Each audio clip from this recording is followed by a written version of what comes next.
Welcome to Combox, another Watchalong. LSG up against RCB. It's the triple letter teams up against each other. I suppose CSK and KKR as well. But for now, we're going with them. Cheyenne here, Jared here. They have won the toss. I just had that. RCB won the toss and decided to field. Virat Kohli, we believe, is going to be a substitute. And Boovy comes in with the first ball. And it's a very Boovy-like delivery, is it not, Cheyenne? Absolutely, yeah. Oh, here we go. And he's been bowling well this season, Jared, has he not? Yeah. What are your thoughts on Matre's innings yesterday? Oh, it was really good. I think it ended up being the difference in a way, right? The burst that he gave early on in the power play, just absolutely magnificent stuff from him. I thought it was tinny as anything, though. Like, at one stage, he hit the ball through covers and he was trying to hit it over mid-wicket. Like, I mean, we have to get used to him at a certain point. Maybe this is just what he does. Edge and just wide of slip. It was a diving effort by someone at slip. But Mitch Marsh gets a big chunk of that. Yeah. And was that Padikkal at slip, I think? I think it's Padikkal. Yeah, I think it is Padikkal, yes. Yeah. Yes. Couldn't see him originally. All I saw was his ass as he flew for that ball. He's very tall, Jared Padikkal. Like, I think for a batter, he should be considered tall. Would he not be? Or no? He looks tall, although, again, looking at his butt. I feel like he's tall for a batter at least. Outside off stump, punch through the covers by Mitch Marsh. I'll just get a couple here. That's a good field setting there. They've got their cover a little bit, or deep point cover points, a lot straighter for Mitch Marsh. He likes to hit in front of square. Good thinking. Yeah, look, Matre's innings probably was the difference. It's just we have to work out whether he's going to be able to do this sustainably because he was all over the shop. Also, I didn't understand the field settings at times of all the balls they were bowling to him. Interesting. Like Cameron Green was trying to bowl normal line of length to him, whereas surely with Matre, you just want to bowl at the top of middle stump and make him swing across the line. Why do you want Cameron Green bowling in the power play anyway, Jared? Like, I actually thought he bowled okay in the first over. I have no issue with how he bowled. Second over, I don't understand why he was bowling. No, I've never seen Cameron Green swing a ball before. Is his best role not through the middle overs, right? Look, that team's got so many issues. If we're gonna have to do an exit interview on them next week. It seems like it, Jared, at this rate. But we've seen funnier things happen in the IPL. I mean, RCB came back from 1-8 to make the playoffs in 24. We had that Mumbai Indians season where they had 5 losses and then they also made the playoffs. So, I mean, it's IPL, it's cricket, anything can happen. But I see your point, yeah. There's lots of structural issues actually with them. It's a long one. Yeah. Where are we here? Can I say, so I work for News Corp for TalkSport, right, which is Rupert Murdoch's company. And every now and again, I'll get an email saying that there is a protest outside the building and you can't come into the building from the normal entrance. That's a job.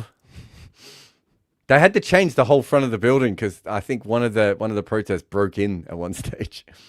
I mean, it's a long one, right? Like for News Corp, if we sit and talk about their one thing, it's... Yeah, I don't even know. Like, it doesn't even say what this... like, it could be left-wing people. It could be right-wing people. It could... do you know what I mean? Like, it could be anything. Is it right-wingers too? I would have assumed it's more...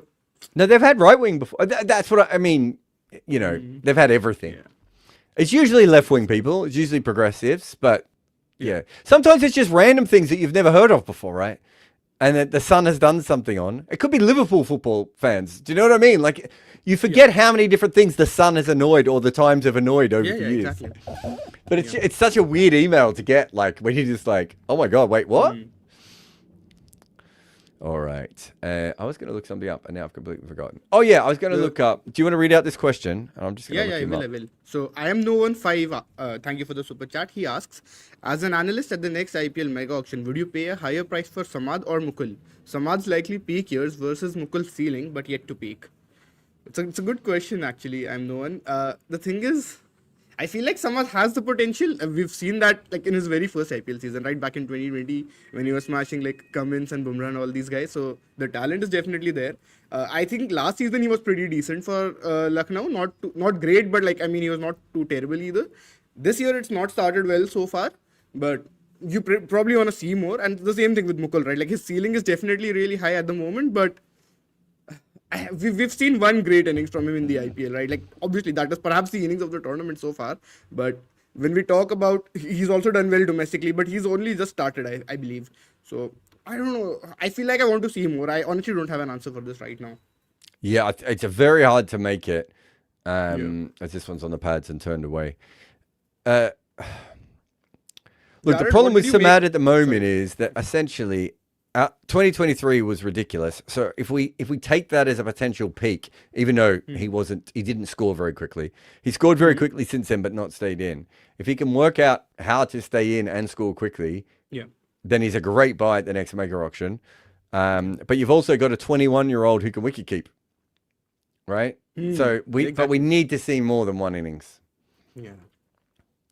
It looks good though, but I'd need to see Yeah, more. Yeah. he's done well domestically as well, Jared. Like Saurabh was going on about him even before this IPL started. So here's the thing: I would probably get Samad, and here's the reason I would get Samad, is because I reckon I can get him cheaper. Oh, that's a good question. Because if Chowdhury has a bit, let's say he has a year, if he averages 30 this year at a strike rate of 170, you're going to pay a fortune for a 22-year-old next year, who you're not that sure will be good. Whereas Samad, we have seen him make runs consistently, even if he's only averaging around 20. He's striking at 160, 170 in those times. Yeah. I think he can do that. Correct. We can actually look up his true stats as well in the meanwhile. But Jared, what do you think of RCB not playing Hazelwood in the last match and now getting him back again? I think this is a smart move from them because they were playing 2 games in 3 nights. So again, you don't want to overdo it with Hazelwood, right? And they probably figured that that Wankhede is a batting surface. Everybody is going to whack the ball there anyway. So might as well keep Hazelwood for Chinnaswamy where there is some help early on. And so far we've seen both these bowlers do decent, right? Like, I mean, it's not... it doesn't feel like as much of a road initially. If you've watched the games at Chinnaswamy, I feel like there's some nibble around, some help. And I wouldn't even worry about the surfaces or the teams. It would just be... if I can't be sure he's fully fit, then I need to be in a situation where I just bring him back 1 game every 2. Exactly. Essentially, they're winning games as long as they are hopefully not falling out of the chance to be in the top 2 sides, right? So perfect. Then I want him to be fit for the playoffs. I don't care that much about now. That is the right one. Especially because it does feel there is a big difference between the top 3 teams and the other teams right at the moment. That might not be the case all season long, but at the moment it is. Yeah, so I have Samad's true stats from last season. He was -5 on true average, which makes sense. He was averaging about 20. But his true strike rate was +17. That is a pretty handy combination. Before that, he was -4 and +8. But then his 2023, when he made some runs at a good average, then his true strike rate was less. Then he was 24 and -20. So, like, I think it's the combination that you're talking about, right? It has to strike at the right time. They have to make the runs. He has to make the runs, but also do it at like a good pace. Well, let me tell you about what I mean is, this is a good ball by Hazelwood, edged into the cordon. Misfield, almost a run out, in fact. What I'm looking for is the fact that he has done both. Yeah. He has averaged a high average, Correct. and he has done it at a strike rate. The fact that they're in 2 different years doesn't particularly bother me. If it's all in 1 year, it could just be that no one worked him out and he went berserk. Right? And then the next year he comes back and everyone knows how to bowl to him and that never happens again, right? He's also 24, Jared, by the way. He's young. Yeah, exactly. Still young. So if you have the ability to know that he has made runs in 1 year and he has had a high strike rate in a couple of years, that to me suggests he can do both. So peak him, maybe he doesn't average, maybe he averages 28, right? But he might do that at a strike rate of 175. Yeah. And I'm not going to have to pay that much for him. That's the thing, right? Exactly. Yep. Yeah. If nothing else, Sean, I'm cheap. So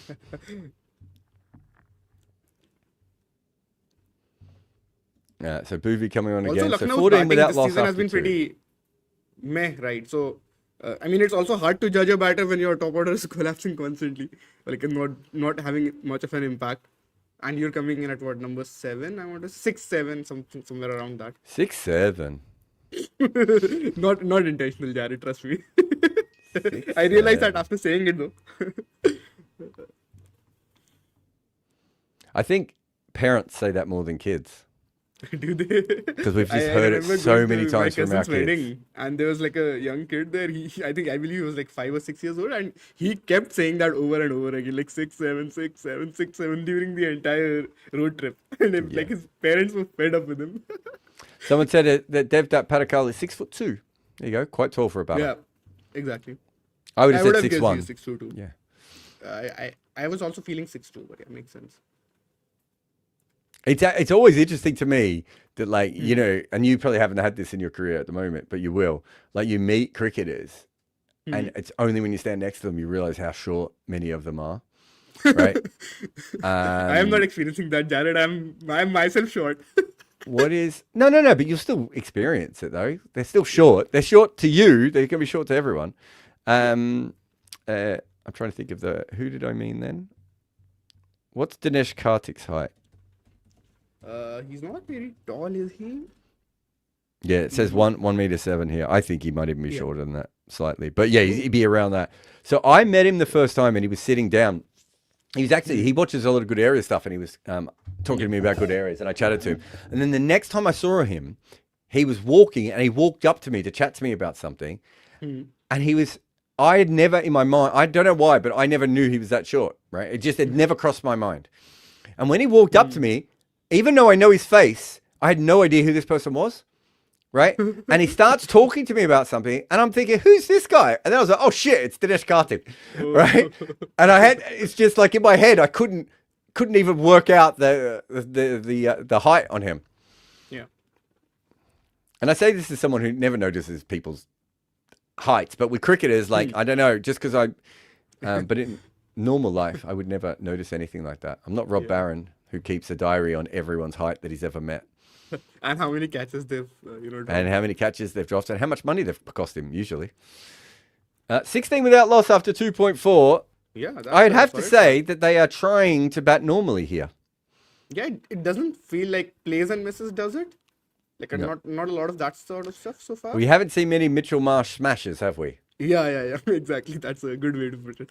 Yeah, I believe even in the last game, they had a decent opening partnership, Jared. I was actually on the way. By the time I sat on my seat, I think the opener, who was the opener? Yeah, Marsh had gotten out already by the time I was in the stadium. And then when I sat on my seat, then Rishabh Pant was also out. So I think they had a decent start, and then they lost a couple of wickets. And then the middle overs was the most concerning bit that I mentioned in the piece as well. Because like, they were not able to score a run, Jared. I mean, it honestly felt like that. I was just sitting there, and but to be fair, I will give you that. Oh, Marsh has finally gone for the big shot, back of a length, and he's pulled that onto the roof. Yeah, that's a classic Marsh shot. Huge one. That goes to Coven Park, does it not? Oh wow. Sure. Big hit. Who else is on with us today? Anyone else popping in? I thought Varun or Akshay or someone.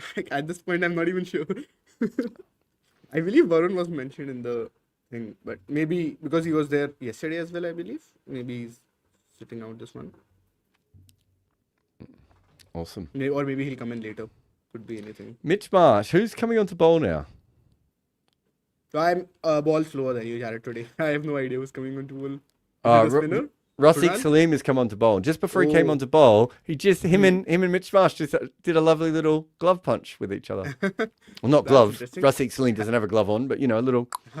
Yeah, have they played together at some point? I can't quite think. They must have. Or they must have some relationship. It was really lovely watching them do it. Yeah, maybe they're just friends. Could be, why not? Just a delay here because they had to replace the ball as well. Everyone loves Miss Marsh. He is one of the most beloved cricketers. You know when batters do the glove punch? Yeah. So Ricky Ponting calls that a Shazam, right? And he wrote a book, and in it he talks about Shazam. And I don't know if anyone's ever called it this yet, but then ever since me and George, I told George Nobel this fact, and we couldn't get over it. And so we will just sometimes when there's nothing happening, we'll just go Shazam and just Shazam each other with the. That's such a random name for that. Yeah, I'm pretty sure that's what he calls it. Yeah, I think it was a Shazam. It's in his book or something. I don't even know how I stumbled across this random fact. Yeah. I mean, till now I had a completely different perception of the word Shazam, but now it's I have a second meaning for it, I suppose. Jared, that was the fourth longest six of this tournament, dude. Wow. 102 meters. But crazy. How do we know it's 102 meters? How do we know? Because is that where it landed? Because isn't it going to go about an extra 30 meters if it doesn't hit the roof? That I'm not sure, Jared. I have Yeah. honestly no idea how they calculate this stuff. Like what is the longest six that you're aware of? Is it 120 meter? Is it the Aiden Blizzard one? Aiden Blizzard hit one at the Blizzard Wacker. also hit one. Yeah. Yeah, it was 120 meters, I think, at the Wacker. That was measured. But that was because there's a gap at the Wacker, right? So you could measure it because we could actually see where it landed. And that's why I wonder if some of these other sixes are... I think I was at the ground... Well, so I was there when Chris Gale hit Brett Lee into the school at the Oval. That flicked like that must have gone, oh, this is an incredible shot by Marker, and whips this away, another six. Oh yeah, he plays the shot really well, Jared. I remember him playing this exact shot in the semi-final. No, not the semi-final, sorry. In the group game against, I want to say New Zealand, yes. The one where he had a great knock. So so I was there when Chris Gale and hit Brett Lee out of the park twice at the Oval, as a fan, weirdly enough, I think. And then... and I was also there when Hetmeyer and Gale went nuts in Barbados once. I think they were all around 110, 115. But again, I don't know how you measure a six because of where it hits the stand. Like there's no Hawkeye data on it. You can't be sure the exact parabola. Jared, if you just Google longest sixes of all time, the AI thing that comes up is Shahid Afridi holds the record for the longest measured six in international cricket history, estimated at 153 meters against South Africa and Joburg in 2013. Come on now. That can't be right. I mean, if you're going to do one, Joburg makes sense, doesn't it? Why does Joburg make sense, Sean? The altitude? Yeah. Yeah. The ball should go further in Joburg than anywhere else, right? Yeah, but 153, Jared, that's like is it not how much percent increase? At least 30 meters more than what we've heard. What's the second highest? This one says Brett Lee 130 to 143 meters. I think this is hallucinating, Jared. I can't trust Brett Lee, where's the Brett Lee one? Gabba, 2005 West Indies. Oh, I don't remember that. I reckon Brett Lee hit a huge one off Chris Cairns at Port Elizabeth when I was at a game there, which went down the road. I remember, like, we were on the back of the grandstand and we turned around and we could see it just going down the road in a way that you would see in club cricket, but it like went out of the stadium and then just kept going. Yeah, I don't know. I'm trying to think of the Brett Lee one. I think I remember it. Brett Lee was an incredible hitter of the ball. He'd be such a good player. He could now. hit the ball, yes, I know. I am aware of that, but I didn't know he could hit it that far. No, he definitely hit some of the biggest sixes I've seen. Oh, this could be out. Oh no. Boovies bowled a shocker of a ball down the leg side. And Rashid. That's Rashid, yeah. Has bowled a shocker of the ball down the leg side. And all he's tried to do is help this away for 4. It was a full toss. It was absolute junk delivery. And what's happened is he's turned his bat on it. It's got the back of the bat and gone up in the air and been caught at covers. Exactly. I saw that. And it's not even that slow, Jared. If it was slow, I could still see it. Like maybe you've deceived the batter or something in the pace. But it's 135, 135.6. So we were talking about this the other day. I went out very similar. I got caught at third slip playing that shot. Right, where the guy bowled a shocker down the leg side, and I just tried to get to it so I could get some bat on it for 4, and I hit the back of my bat and went to third slip. Almost killed third slip because he was not expecting the ball to be coming at him. He suddenly caught it right in front of his face, and they couldn't stop laughing. Yeah, it's a very funny dismissal for sure. Like this goes down as a flick, right? Like if we're talking about the dismissal recording, so it goes down as a flick when you see the catch map, the catch is there. It's on covers, yeah. So we're still looking at about, they've been around a 65% chance winning all the way through RCB. Nothing has changed with that wicket. It's gone a little bit higher, but it's been roughly the same, low 60s to mid 60s all the way through. Rishabh Pant coming in. Well, they've definitely decided to bat differently today. I think we can admit that, if nothing else. Yeah, I do feel that way too. It doesn't feel like they've gone that hard, have they? Could be some of it could be the bowling, because like Hazelwood and Bhuvi at the top, I think I do like that partnership for sure, but and it seemed like they were landing it in the right spots for the most part.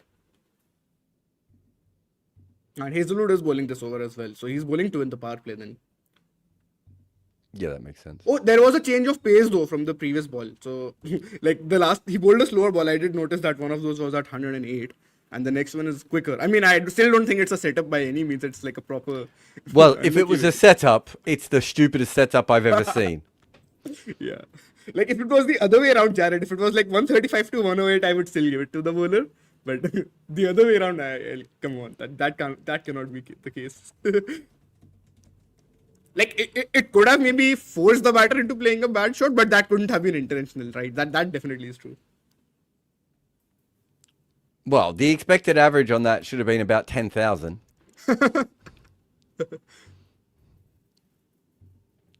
I've seen Tim Southey go out from a even lower full toss down the leg side than that, but it's not very easy to go out from a full toss outside leg stump.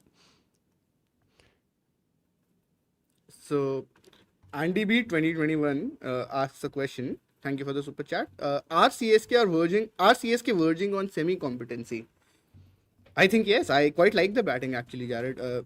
Like I know they don't have a particularly high ceiling, but there's lots of interesting stuff there. We were talking about that number 4, 5, 6, right? Where they've got Sarfaraz, they've got Dubey, they've got Brevis. So how they manage the entry points of all of these will be very critical. I still feel again the same thing that Gaikwad should just move to 3 and Matre should open. That adds 5 to 10 runs on their total, I would imagine, than their expected total. So those are a couple of steps they can take, but I like their batting. That bowling is somehow also coming along now in the last couple of games. Though it is KKR, I wouldn't be too excited about that if I was a CSK fan. The other one is Delhi has still like a decent team. Like they're not as bad are they as KKR, but they managed to defend that total also convincingly. So yeah, they might be a mid-table team. Who knows? That's my take on this. I had them 8th also in the power rankings. So I definitely bumped them up a bit because I think that Delhi game definitely played a role for me. And then I saw their schedule that they're playing KKR and SRH. And I was like, yeah, they can choke the spinners. Their spinners can always choke KKR. And then after that, they play SRH, who are also a bit volatile, right? Like you never know which version of them turns up with the bat, especially, and bowling. Obviously, we all know. Yeah, I think. I still don't think they're very good this year, but they're building a nice middle order. Their bowling's still all over the shop. Although, maybe the best thing for them was the fact that Noor Ahmed finally bowled well. Exactly. And their seam has bowled okay, but KKR are arse. Let's be honest. That was KKR were really poor in that game. I mean, CSK kept dropping them, and they still couldn't make any runs. Oh yeah, that is also true. Exactly. That was quite hilarious. Did you? I wonder if it was like they Rishabh tactical drops. Rishabh Pant's just been hit in the stomach here from Hazelwood. Yeah, Oh no, it might be elbow. Might actually be on the elbow. He's okay. Just letting you all know. So, got a fine leg out and a deep backward point as Hazelwood. They're showing a short ball average as well. 35 average. Oh, he's almost dragged this back onto his stumps. As Rob Barron says, I honestly don't think he inspires me any confidence anymore in T20s, to be honest. Like, I love the guy. He's one of my favorite players ever. And it's just sad to see what he has become in T20s, to be honest. I was going for the games, and the 2 times I've not even sat on my seat, and he's already out.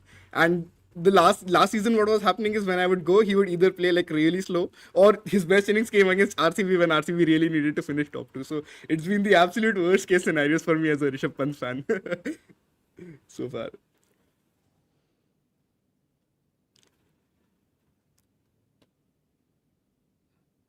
Yeah, we're just seeing replays of that one. There's another question. Could Virat have, from the Clasher 1650, he asks if Virat could have played at number 4 in the 2019 World Cup. I mean, in theory, yeah, he can do that job, right? But then who would you have at number 3? Maybe they would have had, I don't know, K.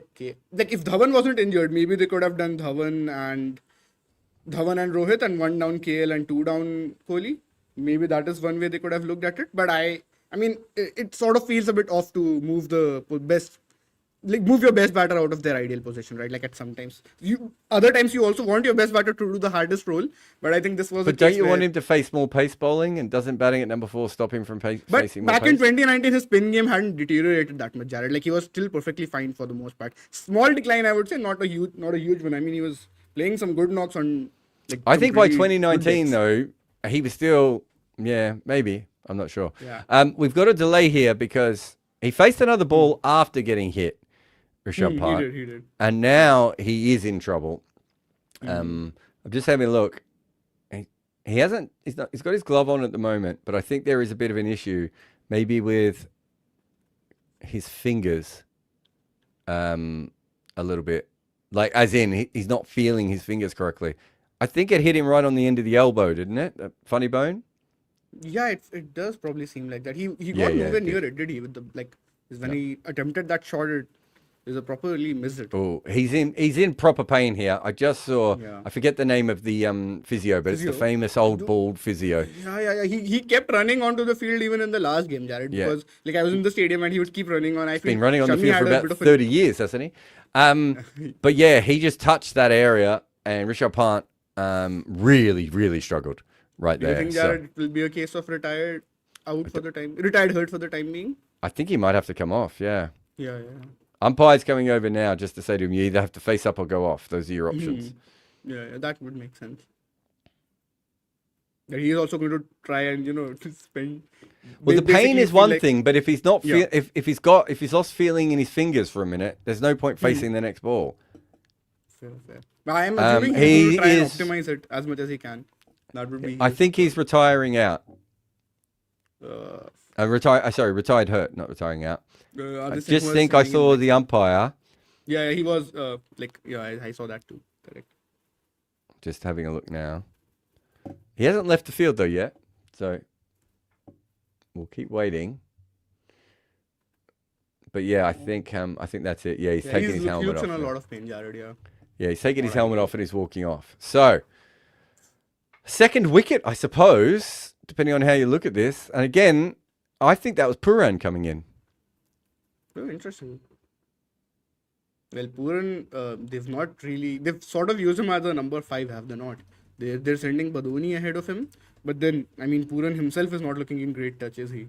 You just see him bat. I couldn't believe I was watching Puran, dude, when I was at the stadium. He was batting so slow, and then suddenly he hit 2 sixes of Rashid. So it's okay. and you should have seen the crowd, Jared. I know Lucknow gets a lot of this thing that, they don't have any fans, they don't have anything. But when Puran hit those 2 sixes, the crowd was properly pumped. There was energy, you could feel that. But then he got out immediately after that. Yeah. I don't think he smashed those sixes particularly well either. Yeah, could be actually. If you have a look, they both only just got over the top. Yeah, exactly. Anyway, it is Puran coming out to bat. Yeah, that's. And I tell you what, Rishabh Pant looks in genuine pain here. Yeah, exactly. It could just be that it hit him in a funny spot and he's waiting for it to get better. But I can also tell you that at the moment, RCB are a 76% chance of winning this game as Rishabh Pant leaves the field. Well, I hope he gets fine soon. You don't want to see that for anyone, any human being for that matter. Let's hope he's fine. We can take another super chat in the meanwhile while Puran comes in. So many teams release players just before peak. Yeah, this is very true, Jared, is it not? This is the Shreyas Iyer argument in a sense, you could say. We talk about this all the time. I don't think teams have factored in age curves at the moment. And I think once teams start to factor in age curves, I think they'll be a lot smarter. You could come up with a really good side of just people that I have mentioned over the last couple of years about to hit their peaks, right? Yeah. We talked about Ishan Kishan, did we not, Jared, when we did the batting? Yeah, but I've done it with heaps of them. If you go back, Shreyas Iyer was certainly another one that I mentioned. Shreyas Iyer was in that, definitely. Shivam Dubey was another one I mentioned, right? I remember when Shivam Dubey was at Rajasthan. Oh, yeah, and I think Freddie was their analyst at the time, and Freddie was like, "What should we do this year?" And I said, "Just bat Shivam Dubey at number 4 and tell him he's great, because I think he will come good." And so just tell him he's there, and then eventually he did come good. You can tell when someone is talented. It's not always going to work, but you can tell when someone's talented. And once someone's been in the league that long and managed to stick around. It doesn't work quite the same way for bowlers, but certainly for batters. Yeah.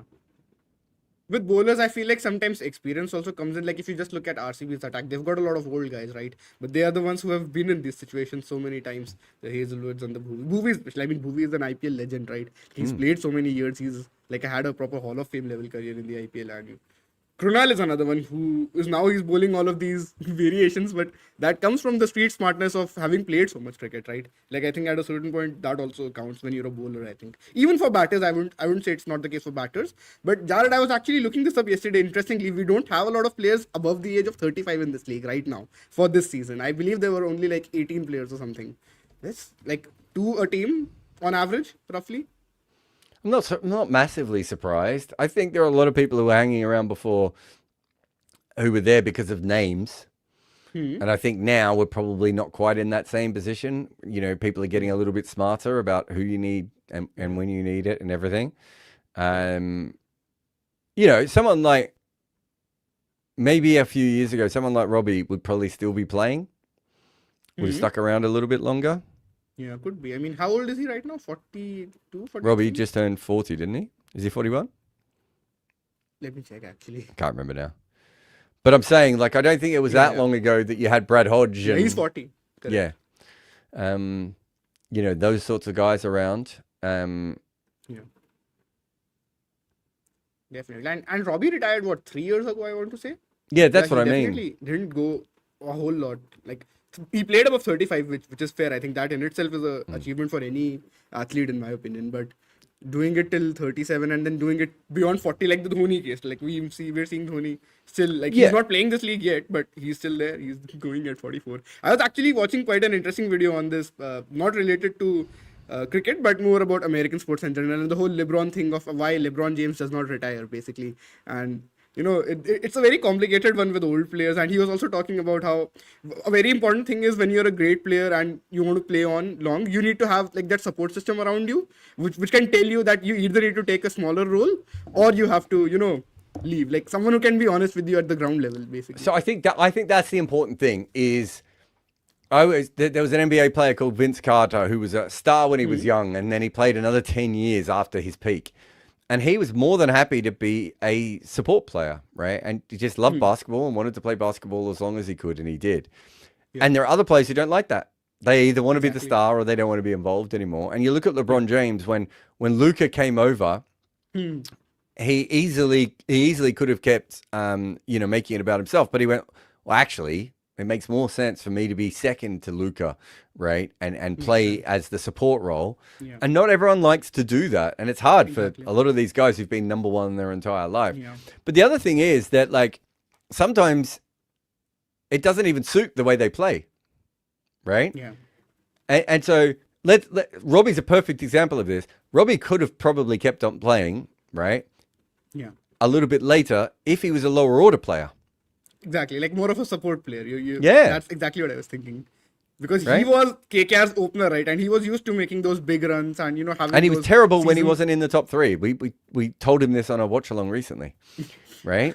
Like, he would really struggle when he wasn't in the top three. So, again, you know, to go back to the sort of the Vince Carter thing I was talking about before, of like, Vince Carter is someone whose game kept evolving. Dinesh Karthik is someone whose game kept evolving, right? Example. Yeah. And so you find other ways to be successful. And not everyone can do that. Not everyone wants to do that. Exactly. Nicholas Pooran is none from 5. Yeah. Is the fifth ball a bit slow? It feels like that. From looking from here, I'll have a look at the speed. If they show it, 108.7. Yes, exactly. Jared, this is what I was talking about, actually. I feel like now we're going to see more and more of this. We'll see bowlers bowl slower balls in the power play. We'll see them bowl wide Yorkers and this sort of stuff, because I think you have to stop the run rate at a certain point. Yeah, I actually think we probably, and no one will have the full data on this, but my guess is we're probably already seeing more slower balls in the first 10 overs than we've ever seen before. Yeah. Exactly. And I don't think there's I don't think there's a bowler left on earth who doesn't have a slower ball anymore. Yeah, whereas in T20, it's very hard to imagine that, is it not? Or would you say Test cricket as well, or just T20? No, just T20. I think at the moment, but I can't. There wasn't that long ago, so I did the data on this, and there were lots of bowlers who bowled a slow ball less than like 5% of the time. Right? There were lots of people who bowled it less than 10 and 20% of the time. Right? Now we have guys bowling it sometimes 60 and 70% of the time. Exactly, like it's complete. I think I did a piece on Dwayne Bravo. It might have been for Crick Info, where we looked into it, and he was bowling them around 20% of the time, and everyone was like, he's a slow ball bowler. Yeah, if you bowl 20% slow balls now, you're not a slow ball bowler, are you? Definitely. Yeah. I feel like as a bowler, it's also important that you don't overdo it sometimes. Like that skill is also, I think, quite important, right? Well, I think that just depends on how good it is. Exactly. If you're not very good at it, you shouldn't do it a lot. If you're really good at it, you should do it more. Yeah, but then if the batter is able to like figure out a way to play your slower balls, but if it's really good, you won't be able to do that. Oh, and Pooran is bowled for a duck. For one, No, he he's not did get a bowled, yeah. single. He tries to pull this away from Hazelwood and pulls it straight back onto his stumps. My God. Yeah. They're in all sorts as a team, and Puran cannot keep Yes. playing. In this form, Jared, I mean, yeah. In the meanwhile, we'll take the super chat from Prabhanshu Agashe. He says, Jared, please explain Gavaskar's 36 not out. Just why? It was the first game in World Cup history, and I don't think that's ever talked about before. So, first game in World Cup men's history. 4 games were played on the same day, so you could say all 4 of them were the first game. But essentially, there were 4 being played. England make 280, 300? 300 plus, definitely. Was it 300? It was a Yeah, 60 yeah. over game. Exactly, in a 60 It over was game. a Yeah. 60 over game, but they made over 300. It was a huge score. And no one had played one-day cricket outside of England, right? So England at least had a brief understanding of how to play the game. It wasn't played in any other country domestically, I don't even 334, think. Jared. 334. In 65 overs or 60? I want to say 60. Yeah, I think it was 60. Yeah, 60. And so they had a bit of an idea. And is it Dennis Amos who made the 100? Yeah. And Chris Old made 51 of 30. I feel like I've seen the highlights of this not at some point. So they had been playing it for what, 10 years by that stage, I want to say, in England. And so they had a bit of an idea of how to play it, whereas obviously everyone else was coming at it completely cold. They make that score, and I think Gavaskar's like, well, we've never played this game before. We would never be able to chase something this high. And so he does a dirty protest where he's just like, this is ridiculous, we can't win. I've never heard him talk about it that much. I'd love to interview him about it one day. I assume he probably looks back at it and was like, yeah, it was a bit silly and I didn't need to do it. You got to remember, this is also a guy who went out to bat in a first-class game left-handed one time, right? He sees the world differently. That's why, we have him in the top 10 test batters of all time. I think both of myself and Sean think his batting isn't even given the respect it deserves. He really was one of the greatest batters of all time. And he goes on to be a very good ODI player as well. He does. In the 80s, if you actually look at his numbers in one-day cricket, it's much better. He's not too bad. His 87 World Cup is quite solid. I have a feeling he averages like 50 and at like a decent strike rate for that World Cup, for that tournament. So it's very much that first game, I think it just fucks with his mind a little bit. Obviously, looking back, it was a silly thing to do. But yeah, I think he just went, there's no way we can win this game. And so I'm just going to get myself some batting practice. But yeah, it is hilarious. Jared, he plays half the innings, right? But if you look at the rest of the team, it's not like they were particularly going fast. No, it wasn't just him. It was the side, right? They decided they wouldn't be able to score it. So and we've seen that. Solkar, I know this is going to sound, fielders. yeah, Sorry. this is going to sound weird, but associate teams used to do this, right? And India at that stage is not a superpower by any stretch, right? Yeah. And so it wasn't actually that uncommon to watch a team not go for a chase in a one-day international. I know that sounds weird now, but in those days, I remember when I interviewed the Irish guys about Kevin O'Brien's innings, and they said that traditionally they wouldn't have even gone for that type of a score. Yeah. But they would just try and have an honourable loss and make 250, 260. That was it. So if you look at it now, you would think that's the weirdest thing ever, but it wasn't particularly the weirdest thing at that point. Fair. That makes sense. Although, Jared, they did win in 1971. They won in the West Indies. They won in England.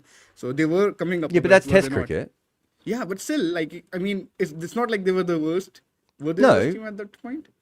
Okay, well, what was their win-loss record in the 70s then? No, I'm not saying they would have been great anyway. Yeah, but that's my point. So yeah.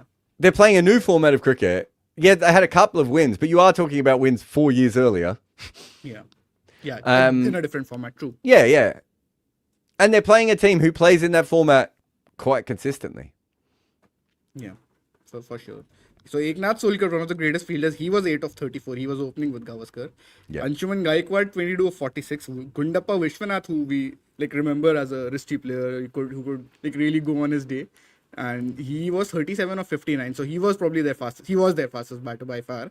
There's Brijesh Patel, who was 16 of 57. But the funny thing is, Jared, Mohinder Amarnath and Farooq Engineer don't even have a bat in this game. Yeah. They were two of the most, of that time, right? And Farooq Engineer was attacking, like a proper attacking player, was he not? With that. Yeah. I mean, he would probably open the batting now, wouldn't he?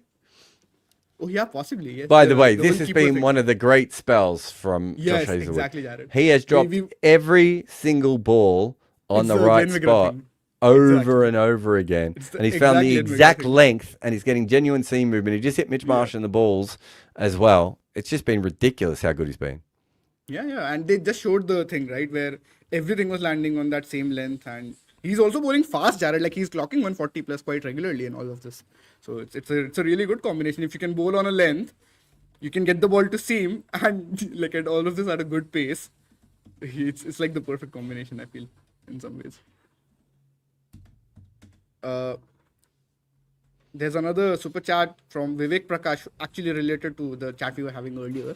He says the Bretley one is right. Fox showed it in the lunch show. Yeah, Is but none of them are right, guys, because they're not 130 measured accurately. I yeah. I can tell you that from the people who've done the measurements have told me it's completely made up, right? Okay, fair enough. So then none of them are Yeah. actually right. But yes, I do remember it now. I wanna think see I've seen that him hit the now. ball further than that. Wait, let me see. I will literally have a look right now. I cannot wait to see this. Yeah. So it's They just have one it of on the those things. Gabba website actually, and it actually does say 143 meters on this. Wow. Okay. Yeah, I'm not saying it's not written down as No, 143. that I Yeah. understood what you're saying, Jared. You're fair. I want to say I saw Dan Christian or Chris Lynn hit the ball out of the Gabba. So does the Brett Lee one go out the Gabba? I think it does. It for some reason the one. Okay, maybe this is the one before the big shot. Why does this feel like it's not gone out of the Gabba? Or am I not seeing this correctly? I can't. One second. Krunal Pandya is Yeah, coming could on be to maybe bowl. Jared. Yeah. So they're 42 for 2, but maybe 42 for 3 with Rishabh Pant's injury. They currently have an 86% chance of winning this RCB. Markram. He bowled that at 102, did he not? He's going to do that same thing again. He's going to keep confusing them. And Marsh against spin, I believe it's not his strongest suit, right? Like you ideally want him to go up against pace, and he did, but he's not on it today. And because he's not on it, some good bowling from RCB as well.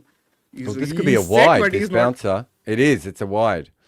So He's Krunal already just Pandya bowled- going with the like, I wides. feel like he's bowled the most short balls in this season, even for pacers. Yeah, that is a wide. That has to be a wide. Good keeping.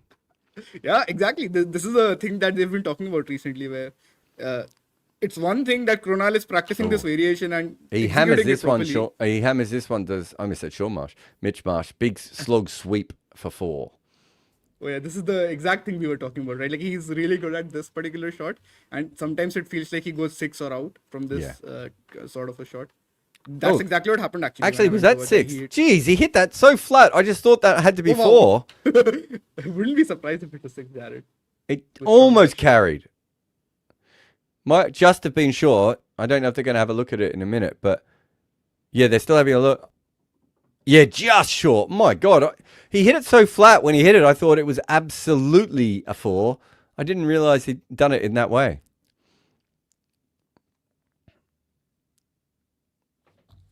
So from 95 to 108 kilometers, 112 was the bouncer as well. So as always, mixing his speeds up. Yep.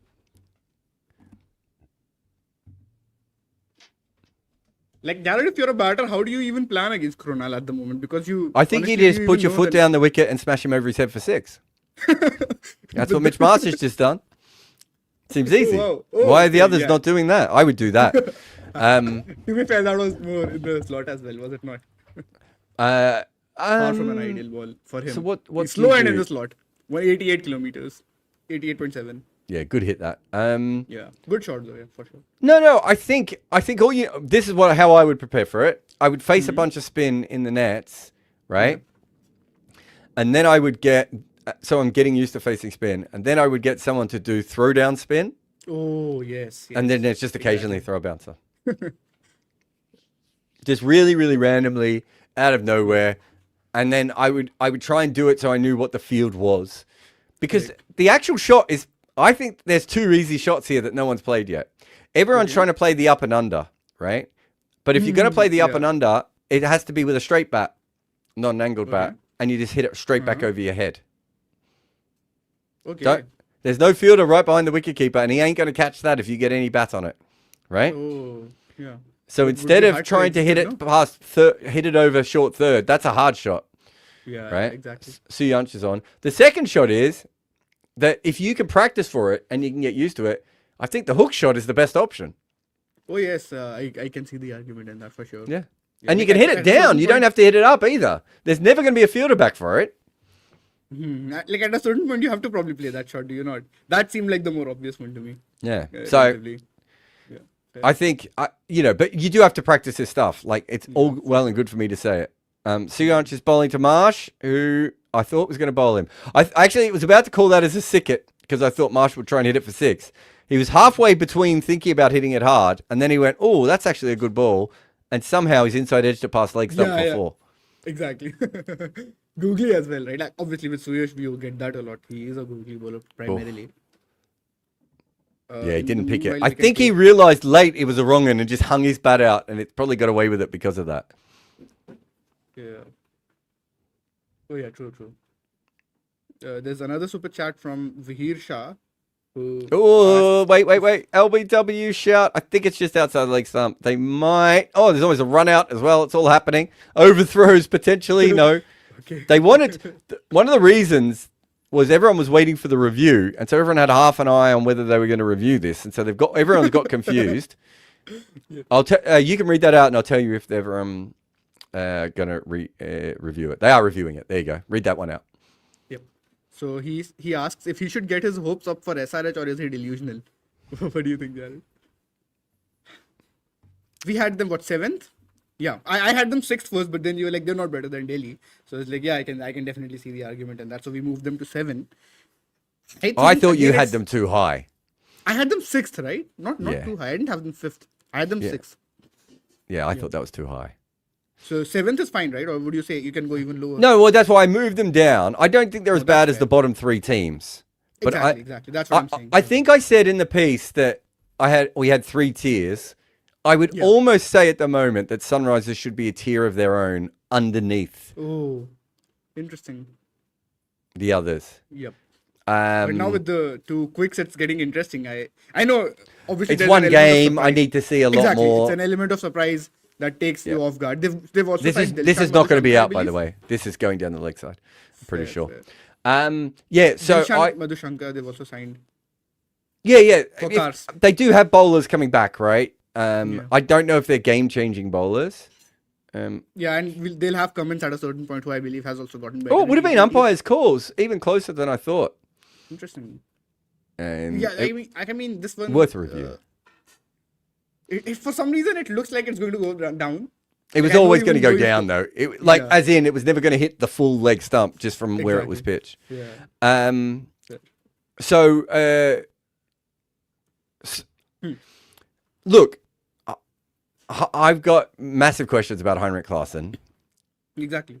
Most Um, runs at that strike rate. Come on, what's happening, Jared? Feels unreal. But Head and Abhishek should do something from here on in. Head, I believe, has been more volatile. Abhishek, when he's on, he's done really well. Yeah, I think he's better. Well, Yeah. Head's either been It's also the partnership Head Jared, either like- gets a really good start and goes and gives it away, or Yeah. has a terrible start, Exactly. and you want him to give it away. Yeah. And Jared, with them, it's the opening partnership, right? Like, we know that Abhishek has this, now he's having this thing of he's either scoring a 0 or he's scoring like 50 at a really, really brisk pace. So I think that comes with the territory. But a big part of Abhishek, I thought, was them getting them off to starts as often as they were back in that season in 2024 in particular. Yeah. Like, it will be interesting to check their averages actually. Now we have our stats man here. So he is going to tell us exactly what is wrong with SRH's opening at the moment. Yeah. My theory is at the moment, and we might do a short video on this, is that Heinrich Klaassen, his shoulder injury is still there, and that's why he can't hit the sixes anymore. Hello, Varun. Hello. And that changes what this team is for me. Yeah. Because their main strength was the fact that they could beat you in the power play and beat you in the middle. And I'm not sure they can beat you in the middle anymore. Yeah, the ceiling And goes Jared, down, even right? in the power play, they're not the team that they once were, are they? Like, I know they're still one of the best, but you look at the other teams and they're catching up. Like, every team knows what they're supposed to do in the power play at this point. Not everybody can execute it, but you look at the Punjab opening pair, they're probably doing the same thing and more consistently right now. Yeah. Exactly. So I don't think they're a genuine chance at the moment, but things can change, right? You know, I would say they're more mid-table, like as I said for CSK roughly. Like they're around. Like I would say they're better than CSK probably, but I don't know if there's a whole lot between. I would say they're lower mid-table. Yeah, but actually both SRH and CSK, to be honest. I think they're better than I think they have a genuine chance of making the finals if things come right, even if it's only fourth spot. I'm not sure. I think that was CSK. No, I can get your argument. Actually, I might be a bit higher on CSK than you, even though we both have them 7 and 8, but like slightly more. I just feel like I like the way CSK's batting is lining up right now, and they've gotten 200. Oh, I've got no issue with CSK's batting. It's just the bowling. Yeah, exactly. I'm okay with CSK's batting, I think, in general. I think they keep stuffing up Sarfaraz's batting position. But other than that, I'm genuinely pretty excited by their batting. Where would we place Sarfaraz? First wicket outside the power play, I want to say? Give or take? Every time. That sounds right. Yeah. The thing is, the mistake that they're making, Varun, is that since they're opening with Gaikwad, if Gaikwad gets out of the power play, they have to use Matre, right? Like you cannot delay Matre's entry point a whole lot more at that point. And that by default is causing an issue with Sarfaraz. I think they essentially have Rob was a visionary. Yeah. They have 2 number 3s, right? And one number 3 should come in if they lose a wicket early, and one if they don't lose a wicket early. Yeah, exactly. That's a good one, actually. Yeah.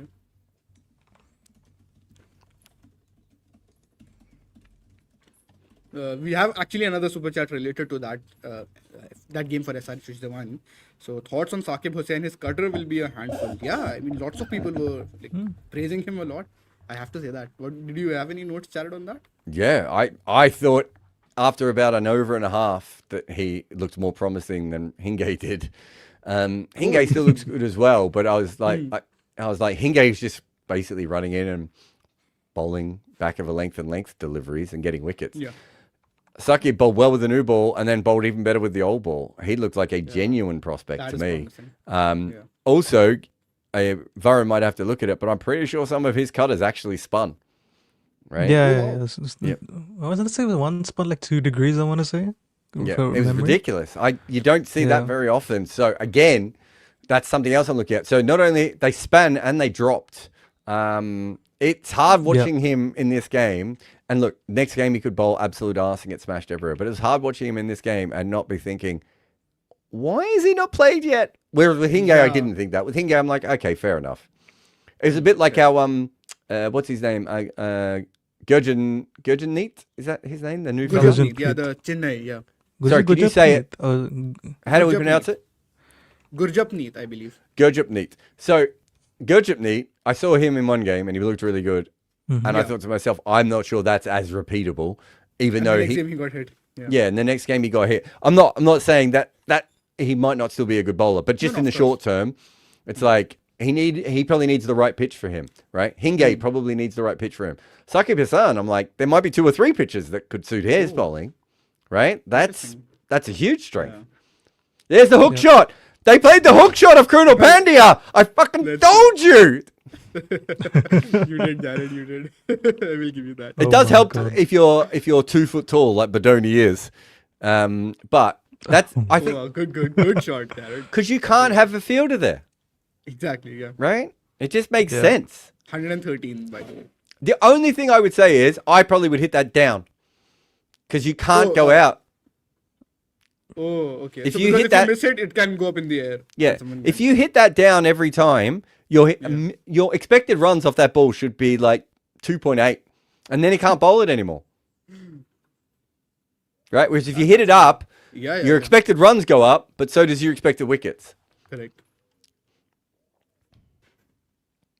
He's gone for a few today, actually. March took him on in the last over, and now we have the 6 as well. Yeah. So that's interesting. The other thing is, he actually is not particularly accurate with his bouncer, right? Like, I'm not having to go at him. It's hard to bowl a bouncer off 3 steps. Yeah, but he's not accurate with it. So he does give you chances. Like, if he bowls you one and you can't get it away, it's worth just waiting for the next one, because the next one will probably be wide or, he's gone through Mitch Marsh here. Marsh has had a weird day. He's ended up with 40 off 31. He did have to go through the Josh Hazlewood spell, to be fair, and Boovie bowled pretty well early on too. It looked like to me they wanted to bat slower today Yeah, this was in the order to other save variation. wickets, and they have not saved any wickets, but Krunel's gone straight through him here. This was the other variation, Jared, the Kedar Jadhav ball. Was it Oh, not? To be fair, it was wide and shit, wasn't No, it? no, He just dragged it back on. No, I'm He just dragged saying. it on. Yeah. He did. But yeah, it was. It was the. Kedar Jadhav ball. Slinger. It's like Krunel Pandya hates spin. He's worked Have it we out talked that about how day. good Hazelwood was today? Oh yeah, he's hitting everything on a length, Varun. Did you see Yeah. the map that they were showing? Do you have Yes. actually data on the bands that he hits the most today? Like 4 to 5, he 4 to hit- 6. Yeah, everything was 6 to 10 basically. Oh, Good wow. length, the back of the length. How Yeah, much at- in 6 to 8? What So the percentage? shortest ball he bowled was 8.78 meters, and the Oh, fullest was wow. 6.17. Whoa, that's not a lot of. That's the exact thing that we were talking about. The Glenn McGrath Yes, thing. so- Of, like you have a coin Yeah. on the pitch and you're hitting that over and over Exactly. again. So his good length today was 7 runs in 10 balls. Back of the length was 3 of 8 and 1 wicket. Oh wow, that's superb. Yeah. Yeah. Uh, was pretty good too. I think 10 of Yeah, 8 he of was his great. good length balls and 7 of 4 when he go in back of the length. I think one of those was the Marsh six. Varun, we have a question for you. Neil Ladd asks. Mm-hmm. Can So we I ask- did send it, put it in the group, put it in the chat last time, but the problem is Streamlit can't handle it. Yeah, we crashed it, Neil. Yeah. We put it out there and Streamlit it crashed. I think so many people went on it so quickly, it just crashed. It just kept crashing. And So can we just say thank you to all those people, because it Yes. did mean a lot to us that they did Yeah, that. definitely. But it also meant no one could use it anymore. Look, we are in the process of obviously getting our funding at Combox.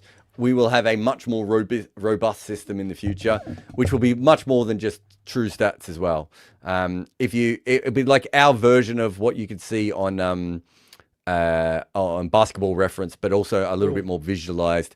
Cheyenne saw me planning some of it when I was in India last time, and Varun knows some of the stuff I want to do as well. Like we really want to do this properly. We want to make sure that everyone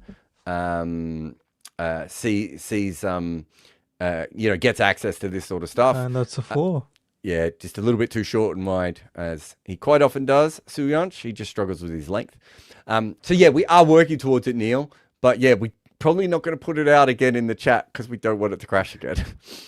So if you're lucky enough to be one of the people who got it, hopefully it's working again now, I isn't it? still feel like if you're using that, if you know what that link is, if it's your day and you're lucky, it might work for that moment. No, it might but also we crash can't too. put it out again because it will crash it again. No, I'm not saying we are putting it out. Yeah, but so if you anybody can has get the it link- off someone else, you can use it. It is working now. or if isn't you it? had it the last time, you can Yeah, you can that's what try I it mean. right now. That's what I'm saying. Like for me, it's working right now, but who knows if it's going to keep working. But if we put it That's up the in the thing. group now, Neil, it would stop working again. That's the Yes. thing, That's the issue that we have. Unfortunately, yeah. yeah. Look, but yeah, it's 100% part of our plans. It was, I went to CricViz about a decade ago trying to get them to do this themselves. They never quite got around to it. Probably they would have made a lot of money from it as well. But it wasn't part of their plans, and I couldn't quite convince them why it would make sense for them going ahead. But we're going to do it ourselves and put it out there. There'll be a free version and a paid version probably in the future, but I would think that it will probably start largely as a free version until we get our subscription model up. So, and there'll be lots of information in the free version, but the paid version will obviously take it to a whole new level.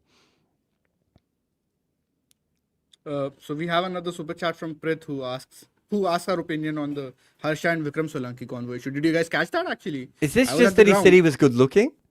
Yeah, and then Yeah. Vikram Solanki got a bit irritated. I feel he's like, let's just stick to the cricket. I saw the clips later on. It was happening in the stadium when I was there, but at that moment I had no clue. And then later on when I saw the clips, like people were really going after this whole thing. Like It's a there's weird also- thing to say, but like, Yeah. so I interviewed Pat Cummins when he was really young, and we were trying to interview him and talk about like how his life had changed as a teenager and how he'd become this sex symbol. So at that point, they were using him, and even though he hadn't played cricket in like a year for Australia, like he was on every poster, right? They were really selling him. This was after his debut. Yeah, after his debut, but he was injured at this point. He was Correct. pretty badly injured at this point. And he hadn't played for a while when he might have been 21 when we talked to him, a little bit older. And so we were we were interviewing him about it. I just think Mo Babbitt and Freddie Wild out on the field with Faf du Plessis before play, all chatting. Shout out to Freddie. Man puts the work in. Really respect him as a person. Known him since he was a kid, really. So anyway, so we're interviewing. For our interview, we really needed Pat Cummins to kind of admit that his life had changed. And that, like, he was a bit of a sex symbol now and it was being used for promotions and everything. But he just wouldn't have it. And we just kept putting the question to him in different places. And eventually Sam Collins, who's doing the interview with me, just goes, "But you're a really good looking guy, Pat." And there was the longest awkward silence after that, right? So it does sometimes happen. I don't really see why you would need to do it in these kinds of interviews mid-game, if we're being honest. I was probably on the watch-along or commentating, so I missed it. But yeah, it feels a bit weird. But Harsha Bogle has done hundreds of thousands of hours of broadcasting. He said lots of weird things. It is just part of the gig. I do it. Yeah. You know, everyone does it. It's just a normal thing that people do. Irritation, I feel maybe it was not justified. He shouldn't have been that harsh, but maybe he just got irritated at that point. Like, these are some things that just happen in the moment, right? Like, sometimes you can't even blame either of them. I don't know Vikram very well. When he got the Gujarat job, I actually sent him a message and then said, "If you need anyone," he did not. I've always felt that Vikram's a very straight down the line dude. Okay. Yeah. There are probably other people. This is out court. Oh, Samad. Abdul Samad. Oh. He's got the Krunal Pandy's on fire here, by the way. He's got the one angled down the leg side, and for the second time in this inning, someone has tried to turn what is pretty much a bad ball down the leg side on the leg side and been caught on the offside. Not This wasn't as bad as the other one, but for sure. But it definitely held in the pitch a little bit. That's what even I was thinking. Yeah. I wonder if that played a part. And it's a leading edge this time. What's the Shane one thing? If it seems, it spins or something like that, right? Yeah, which isn't true, is it? Hasn't CricViz? It's not true. CricViz had disproved that. Yeah. If it cuts, it spins. Look, you're broadcasting. You're trying to have fun. You've got when you're broadcasting, you've got people speaking in your ears. It might have been someone said, "Oh, Vikram Solanki goes viral every time we show him in the thing," and so Harsha was trying to like play on that. Maybe they had a thing that they were going to do. And Vikram just didn't want to talk about it, right? Yeah, could be. These things happen. It's just part of, like, I can, Bayram had that interview with Ben Duckett, didn't he, in the press conference when Bayram is trying to ask him a legitimate question and slightly phrases it wrong. And Ben Duckett and that interview go viral. And, I had people in the industry saying, "Oh, you got to talk to Bayram." And I was like, I do, but actually the question was right. The question was, you were picked as an Asian specialist. You came to Asia and you didn't make any runs. Now you're back and you're making runs. Talk to us through the process. It's just that Bayram didn't phrase, and I've had it before. I had one with Matthew Mott and Meg Lanning when they lost the Harmanpreet game.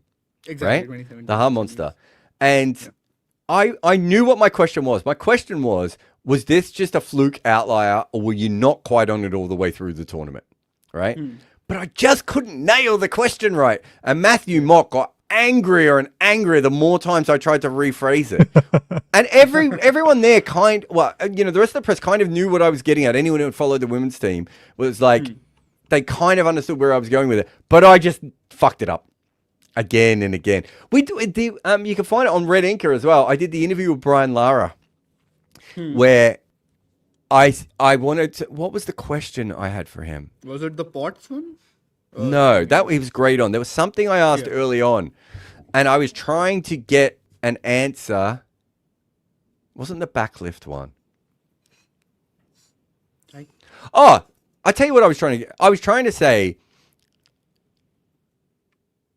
to get him to talk about the fact that one of the reasons he was so good against spin is because he lived in Trinidad, and the pitches really spin there.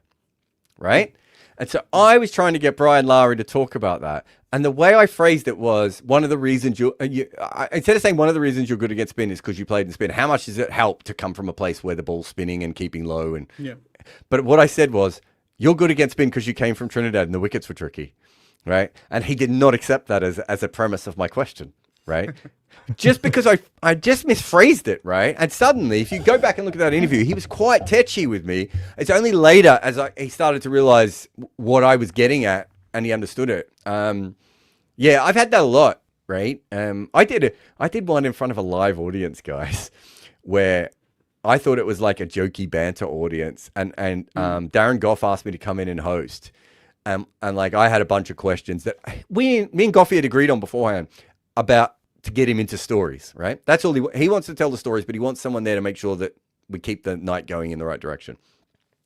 And one of them was, how do you get yourself up when in the 90s, like that team is so shit, right? And you're just getting smashed all the time. Now, he laughed at it. 200 people in the room, guys. Darren Goff was the only person who laughed at that question. And I completely lost the audience for the whole rest of the night. Right? Right. These things happen. You think you're doing the right. I was trying to get him into, it was tough, but we had fun and we thought we were going to win. And that's what I was leading him into. He knew what I was doing. The audience heard an Australian go, "Your team's shit." didn't handle it. Anyway, that's also an element of all of this, actually. Like where you come from, sometimes like maybe Yeah, that plays exactly. a part, and how if you make a mistake, you can have like people might stereotype you based on that. If you just get a question wrong, you're like, oh, he's from there, he's from here. You see it a lot with Asian cricket media, right? They'll actually ask a really, really good question, but you, as you guys will know, there's some famously bad questions asked by Asian journalists, right? That just don't make any sense at all, and are like, and so sometimes when an Asian cricket, it's spinning down leg side. When an Asian cricket journalist will ask a question that they haven't phrased correctly, it will be answered like they've asked one of those really stupid questions from a non-cricket journalist, right? And that is just because the person has, in their mind, has been asked 3 questions about Babar Azam already, right? And so they're already primed for the wrong thing. We used to get it with Crick Info. It used to happen with the Crick Info questions as well. Once they can tell a Crick Info question is starting, they're like, "Oh, great, nerds." Right? And they would give you a shit answer to what is a really fascinating question that they could answer correctly, but in their head they've already switched off. I actually this you might remember this, Varun. This was from the 2018 South Africa series, the ODI series that India won. So they lost the Test series, then they won the Test series. So the ODI series, and then after that they had that big press conference, and like Ravi Shastri was finding Sid Monga, like where is Monga, kahan hai Monga, like that sort of a thing. So that thing is also there a bit. Maybe that's a valid point. And Monga is one of the good ones, right? That's the funny thing. So Prit is saying this. So the theory is Vikram got annoyed with Harsha's previous question about his role and influence in GT stuff. Yeah, because he was asking, like, is there any cricketing merit to your role or something like that, I believe. And I mean, he was the director of cricket, so would you not? I think maybe he got that bit a bit wrong or didn't phrase it properly. And that could be it, right? This is the thing of, like, as I said before, it's like the Cameron Green one that happened recently, right? Did you guys see the Cameron Green one where he was at a Shield game, as this one is paddled away by Mukul for 4? If he got any bet on that, I think he did. Did you guys see the one in Shield cricket where Cameron Green walked out on an interview?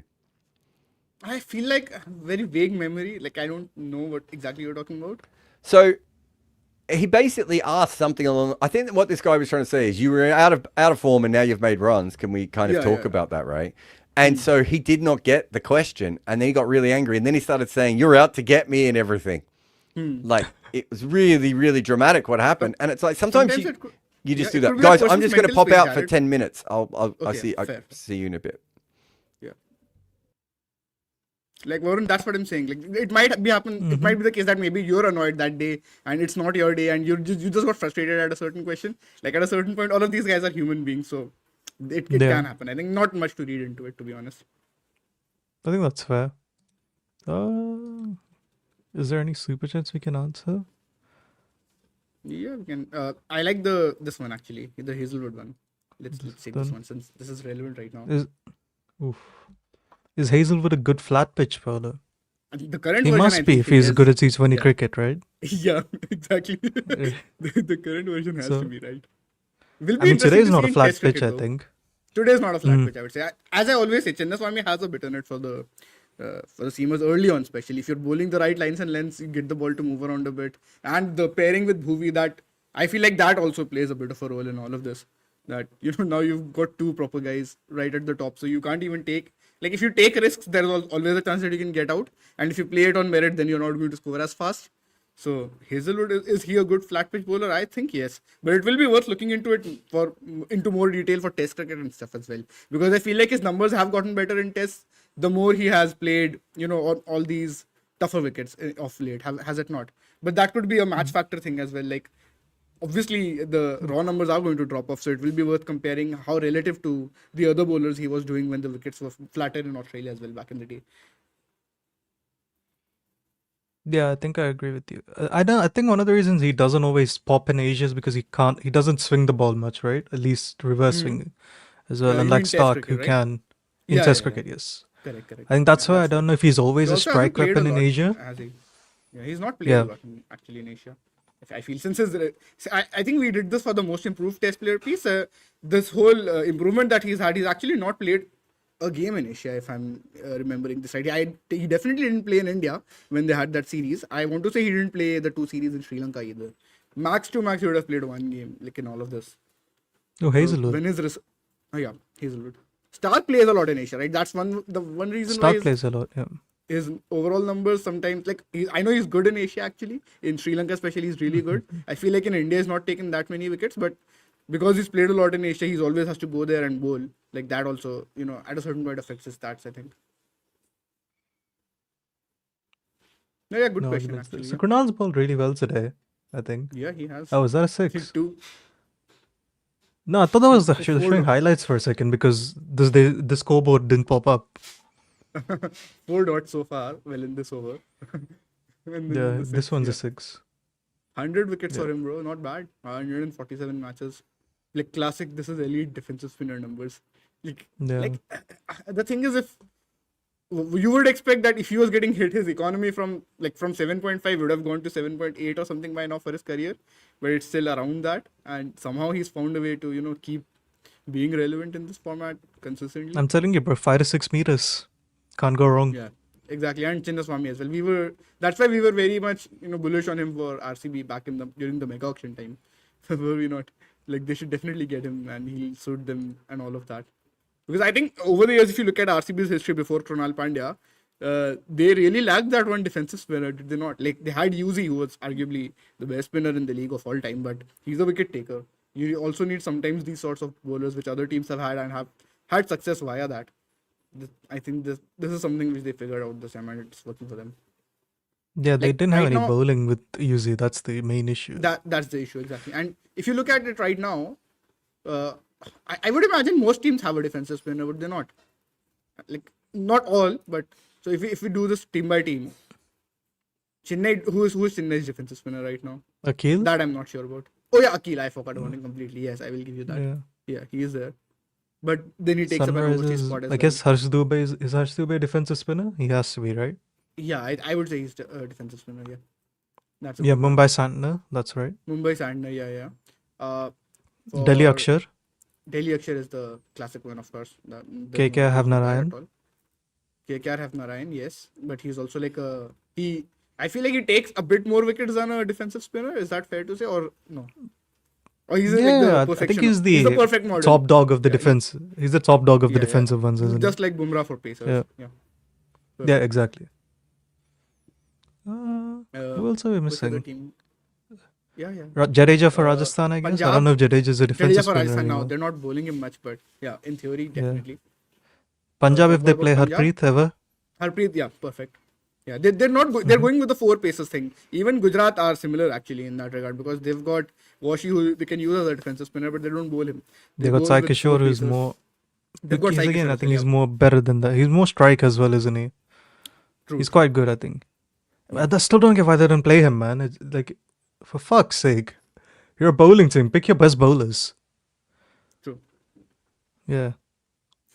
So Wait, Gargi who is did you say asking are a us- bowling team? Gujarat. Gujarat. Oh yeah, Gujarat. Oh yeah, fair. So, but I think Yeah. the pace of Why Ashok is the very bowling promising, team bro. not picking the best bowlers? Like, what's No, wrong I with get them? that, but I feel like the pace of Ashok is very promising. Is it not? Yeah, I'm not saying he should come in for Ashok. I'm just saying he should be in there for Who else is he Savatia. coming for, bro? He can't come in for anyone. Rahul else. Tewatia. Oh yeah, that's Yeah, batting swap the thing, Holder right? with Rabada and swap Oh yeah, Savatia I with like that. Kishore. That I like. Correct. Yeah, it makes you a better I'm team. with you on that. So Gargi asks if this is really a 160 pitch. Bro, I don't know if it's a 160 pitch, but It's definitely like RCB have bowled well. I don't think 160 will be enough to have. I a don't know good how you game. play 180 Hazelwood when he was bowling that well. True. I will give you that. But 180, we might have a game at least. 160, I don't think there's a game. I think 160 RCB can chase in their sleep, to be honest.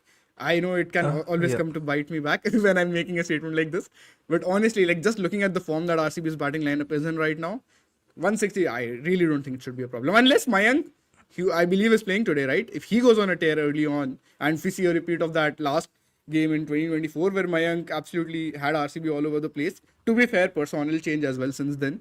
And it will be interesting to see if they can somehow manage to get to like 180, 170 and put up a fight. But I don't think it's that. So Anurag is saying more than defensive spin, it feels like you're making left arm off spinners. As right arm He's right. defensive off spin gone from T20. We actually talked about this on Combox, right? How many off spinners are there in the world right now? Exactly. Who are not batters who just bowl off spin like Maxwell, Exactly. right? Like Washington's barely bowling for Gujarat, isn't he? Yeah. Right. He's not bowled much. And he bats as well. Exactly. So yeah, Like, it's you will not see a specialist off spinner, bro. To be honest, like this is just the reality of the game right now. Like I feel like you might still see a specialist left arm finger spinner. I know they also need to bat a bit, ideally, but like you might find a specialist left arm finger spinner, or actually no, not even that. To be honest, no, because even Harpreet Kishore, Brar and Sai Kishore, they can all Kishore's bat a not bit. playing, right? He can bat, But he but can he's bat not a bit, playing. bro. Yeah. Yeah. That's my issue, right? He can bat a bit and they're still not picking him. So Suyash actually goes for 34 and 4 overs today at Chinnaswamy once again. This is the same thing that we were talking about, right? I feel like what happens a lot is might not have happened today actually, but a lot of Suyash's defensive spells, they help Krunal get wickets, if that makes sense. Yeah, also, I don't think this suited his bowling anywhere today. I think this pitch suited Krunal much more than it suited him. But 34 is a good output. I think it does help when you lose as many wickets as LSG did early on, but I'll be happy with that if I'm Suyash. He could be, bro, one of those players we were talking about mega auction, no? Who are RCB likely to retain? Like, let's say if the mega auction is the season after the next season, he could be interesting if he starts taking wickets and he's young right now.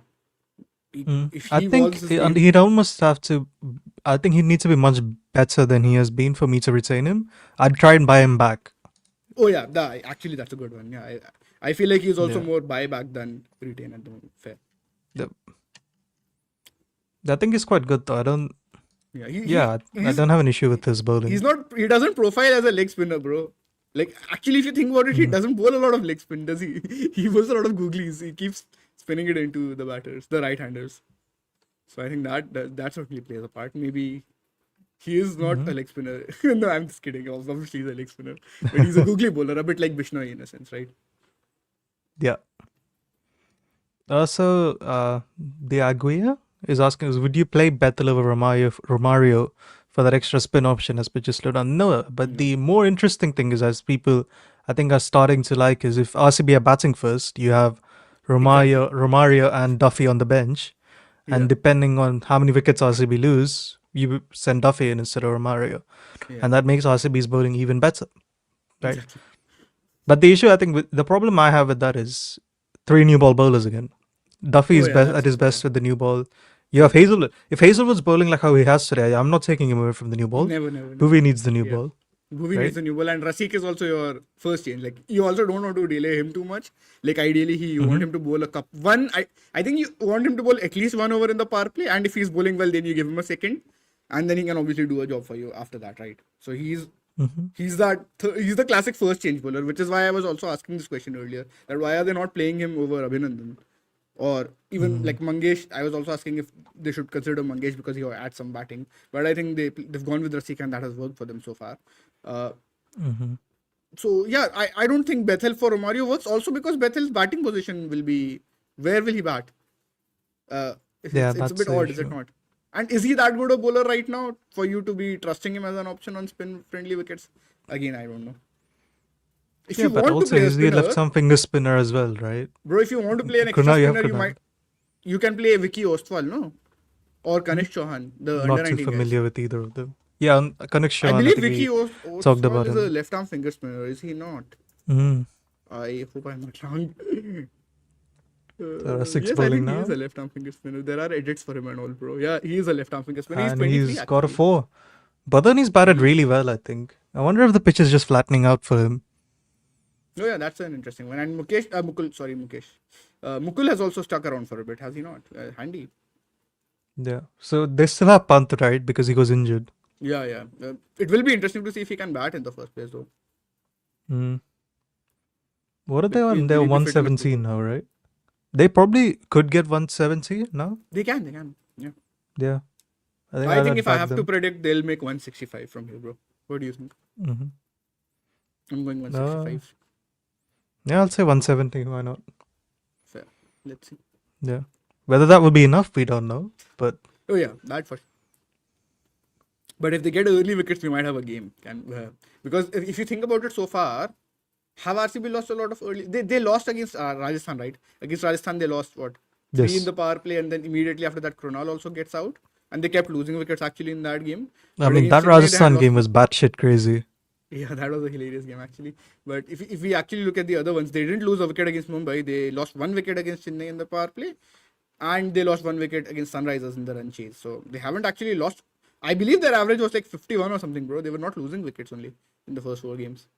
Or was it 40 something? Maybe I'm getting this wrong.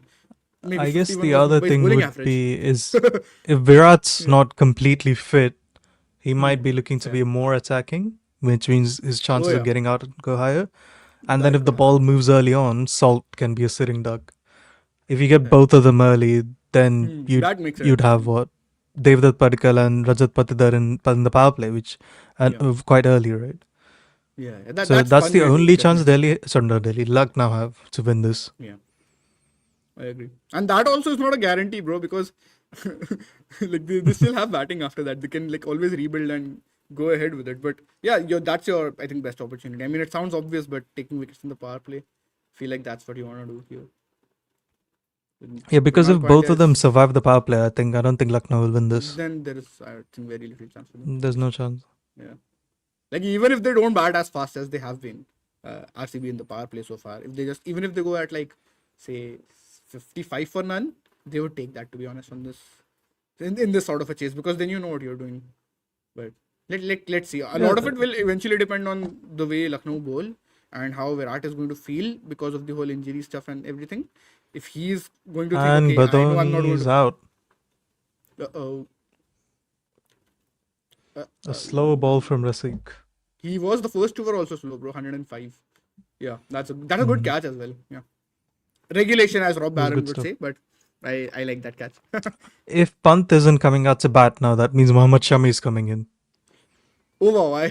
Yes, you are right. They have Shami at 8. Yeah. They had Linda. What's the pronunciation for him? I'm so sorry. George Linda.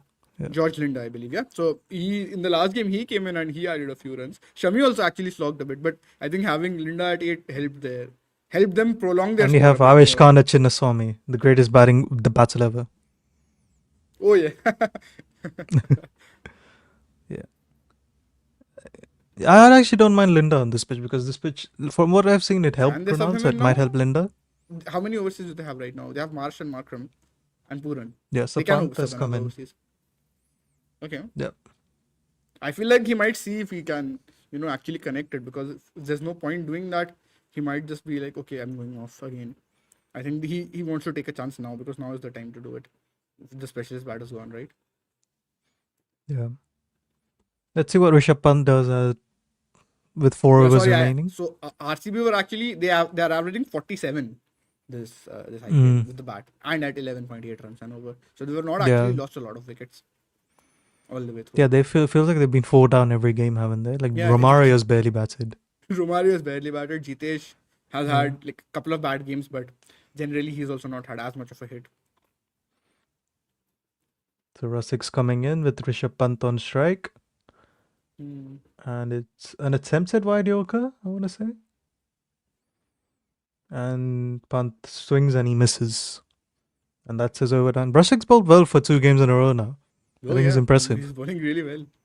Yeah.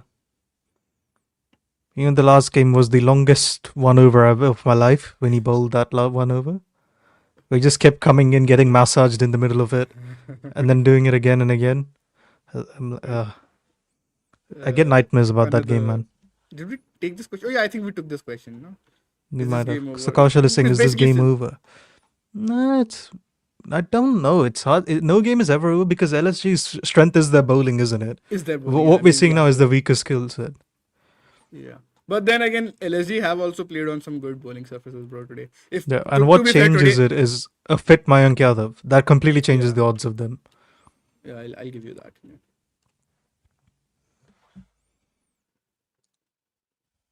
Surely this pitch isn't bad. This back-to-back low bounce. Yeah, even I think it's not as difficult a wicket as Lucknow's output suggests, but I think you have to give it to RCB's bowlers, right? Like when Hazelwood is bowling at that tempo and as consistently, like he was also quick, bro. Did you see he was bowling 140s quite Yes. consistently? So He was insane. I feel like that makes it really hard for you, to be honest.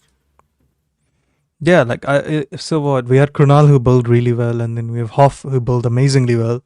Yeah. Rasik, bro. Yeah, so- Everyone has bowled well, to be honest. I think so far. Rasika's bowled well. Bhuvi's done well, so it's a Everyone good has- it's a terrible batting lineup going up against a very well disciplined and well planned bowling unit. Yeah. Right? On a pitch that I don't think this is a road. No, it's not a road. I will give you Right. that for sure. Yeah. It's not a road. Maybe let's But say I also 180 to don't- 200 is where I think you should aim for on this pitch. It's not there's definitely not much more than that. Yeah, I can say that. Yeah, with 200, I think you will have a game. If you make 200 on the surface batting first. Because if you even look at the Oh, Chennai has game, been dropped. Oh, yeah. He has been dropped. Indeed. Yeah, If it's a you look at wide the oak. CSK Pant game, tries bro, to steer it, and then he's been put down. was the CSK game not a new ball game in a sense? Like CSK just lost too many wickets with the new ball, and that meant that they were always behind the game, were they not? Yeah. So, and RCB also could have lost wickets. RCB could have scored more runs with the way they were swinging their bat at everything. It could have gone either way, honestly. But like I just think that game that's the issue. If you take early wickets we know that Chinnaswamy has actually historically aided new ball bowling a bit. So that's your best chance, I think. If you can manage something there, who knows? Low bounce. Have you seen any low bounce so far? I don't know. No, not Doesn't necessarily. feel like it, does it? It feels like a normal and surface in that sense. he saved it. Yeah, good Oh, yeah, fielding that's there. right. They come back Is for that two. Devdutt? It was a That is short Devdutt. ball. That is Devdutt, right? Bro, Bhuvi's speeds have also been decent, I think, this IPL. Like, he's clocking that high 130s fairly often. Or Yeah, I think Bhuvi's bowling well mid this 130s. IPL. He's bowling well, yeah, for sure. Jared was also saying that. No, do you remember we were talking about if we build a over 35 IPL team with all the Indian players, it's not a bad T20 side. It's not a, sorry? It's not a bad It's not a bad T20 side. Yeah. Yeah, bro, but He attempts a actually short there's ball not again. many over And he's 35 given players in wide. the league right now. Like, you have to pick Yeah. whoever you get at a certain point. Like we were saying, Rahane and Kohli and all that. Like, where does Rahane bat? Where do you want Kohli at 3 and all that? You don't have much of a choice with the sort of. Yeah, team you'd that- have Jadeja, like, there's Krunal, not actually that many Bhuvi, guys who are bat. Sandeep. over 35. Is Sandeep over 30? Sandeep's not over 35, sorry. I think What was I is. thinking? Krunal is also above Sandeep 35, over by the 30? way. Krunal is over 35, I know that. Sandeep Sky is the Sharma- one you missed, Shayan. Okay, no, as a Sandeep batter. Sharma is not. I'm sorry, I think. Yeah, Sky is. I Certainly. think That's your yeah. top 4. You Yeah. can have Kohli and Rohit opening with Rahane 1 down and Sky at 4. so. Rob will Yeah, join us Sandeep in the is not second on. innings, I believe. Hello. Hello. I'm the discount Rob Barron. The reason Rob Barron does, just in case anyone cares, the reason Rob Barron doesn't do the first innings is because he has a job, and so he works normal hours in this job, and so then he comes in for the second innings when he's just hanging out because he's going to be watching the game anyway in his mind, so he might as well be on with us, right? Yeah.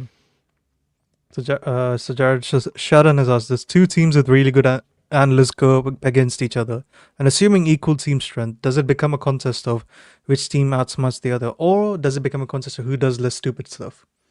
What's Or the form on a given And day? he's gone. Oh, what a Course. catch that is! Yeah, Preful punt. Salt.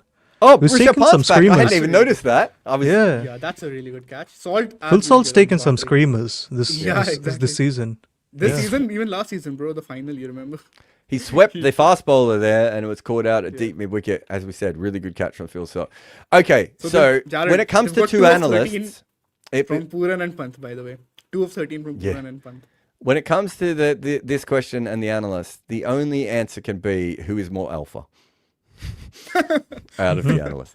No, Look, if it's a one-off game, it doesn't really matter, if we're being honest, because luck is going to play as big a part as anything else.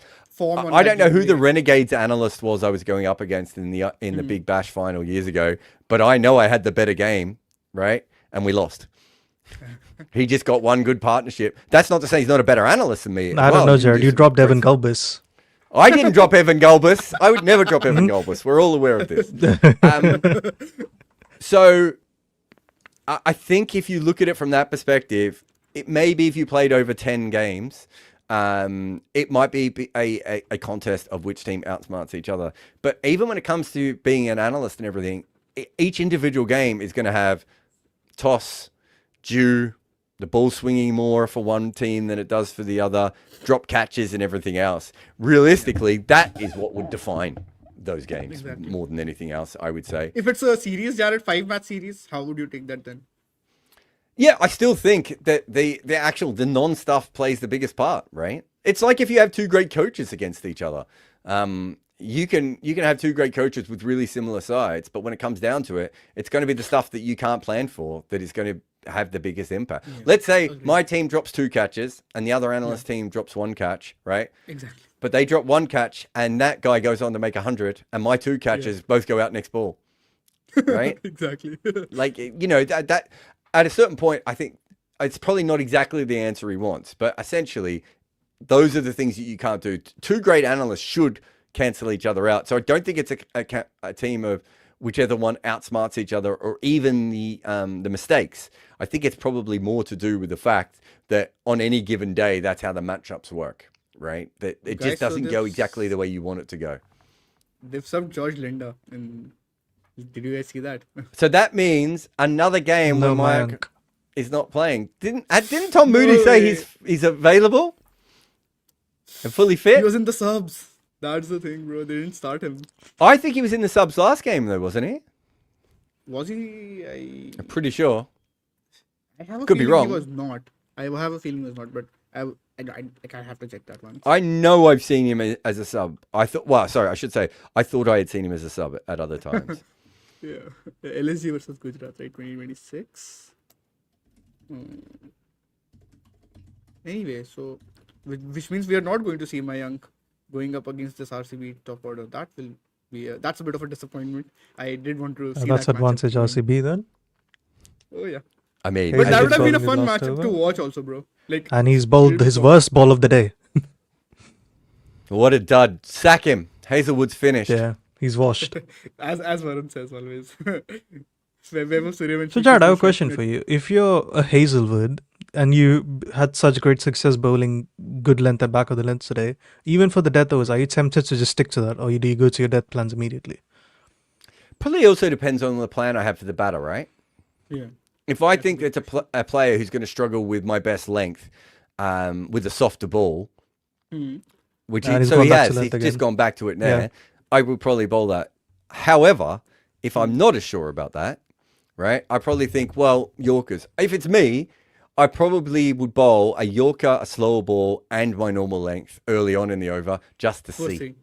Oh. Mm. Then I know, right, for 100%. So I think We've we taken answered this this, one Shan. So already. Rudra's asked this. Surely the pitches and bats are bad, We low just took bounce. this one, bro. Yeah, sorry. Do you think, Jared, there's been low bounce though? I don't think so. I think it's been a little bit low at times, don't you? I think a couple of balls went. I think quite a few balls went under Mitch Marsh's bat. Oh yeah, okay, that's a good point actually. I Yeah. didn't actually factor that in. True. I don't know if it's been low bounce. I wonder No, if it's been not low bounce in slightly that sense. inconsistent bounce, maybe. Because I mean, the ball that hit the elbow wasn't low bounce, right? Yeah. Krunel's I managed. see Oh, what that you're did saying. badly. Yeah. It would be fair. very Some hard low for bounce. Krunel to bowl bounces if it's low bounce pitch. True. Yeah. It's not hard for him to bowl bounces if it's an inconsistent pitch. I I will think actually there's a do that. couple which went away from the normalcy, but it's not a Big inconsistent pitch, I'd say. Fair. Yeah, we remember the ones that are inconsistent, right? But it's Maybe about looking at slightly the high percentages. bounce, if anything. I don't know if it's been low bounce. Yeah, I just think it's been a little bit inconsistent. Sometimes it's gone under the bat, sometimes it's hit you on the elbow. Which and then on top of that, it's a really good disciplined bowling attack that really know what Yeah, they're that's doing. what we were just saying, right? Yeah. So So Sarthak, okay, there you go. Sarthak Srivastava is asking us, "Hi, Jared Kimber and team. What do you make about New South Wales and Queensland pushing against BBL privatization, and would selling of BBL helps Cricket Australia in the future?" I have no idea what this is about. I mean, I It's know what's about going what happened on. with the 100. Yeah, So but I don't know if I have an answer for it, to be honest. So Cricket Australia are looking at doing what the ECB did with the 100, Varun. Oh, Varun doesn't care. He's left. He's like, Um, you guys take it. I'm gone. essentially, what they are trying to do is sell off the teams and obviously bring in ownership groups. I don't know how it benefits Australian cricket to sell off the teams because I don't think that league. It's already going up against the SA20, which has already done it. What's Did you see that shot, Jared? Yeah, it's a great shot. Wow. Flipped Hazelwood over his head. 140 kph, by the way. That was Linda, wasn't it? Yeah, exactly. Like, what a amazing shot, actually. I can hear myself. Oh, it might have been on Varun's one as it was coming back in. Yeah, sorry. So what they're looking at doing is privatizing the Big Bash, the way that the 100 and the SA20 is, Varun, right? And what Queensland? Are you and New saying you South don't want Wales to are say saying- MI Melbourne, Jared? It would be MI Melbourne. So the issue is Canberra Super Kings. What else is there? would selling off the BBL help in the future? It doesn't help. It gets them more money, right? And then it's how they invest that money to make it work really well. How would you make? I don't know how you make it bigger, right? The thing that would help the Big Bash the most would be not being played during the peak of summer. They've already done that. If they do this and the Big Bash is being played in the height of summer, right? At the same time the international players are going, if you do this, you eventually ruin your international team, right? But why would they change the schedule with the ownership changing? If the ownership changes. If I am in Mumbai, Melbourne, are you saying I don't want the No, best it's players MI from Melbourne, Australia? Jared, not Mumbai Melbourne. It's Oh, Mumbai yeah, Indians yeah. Melbourne.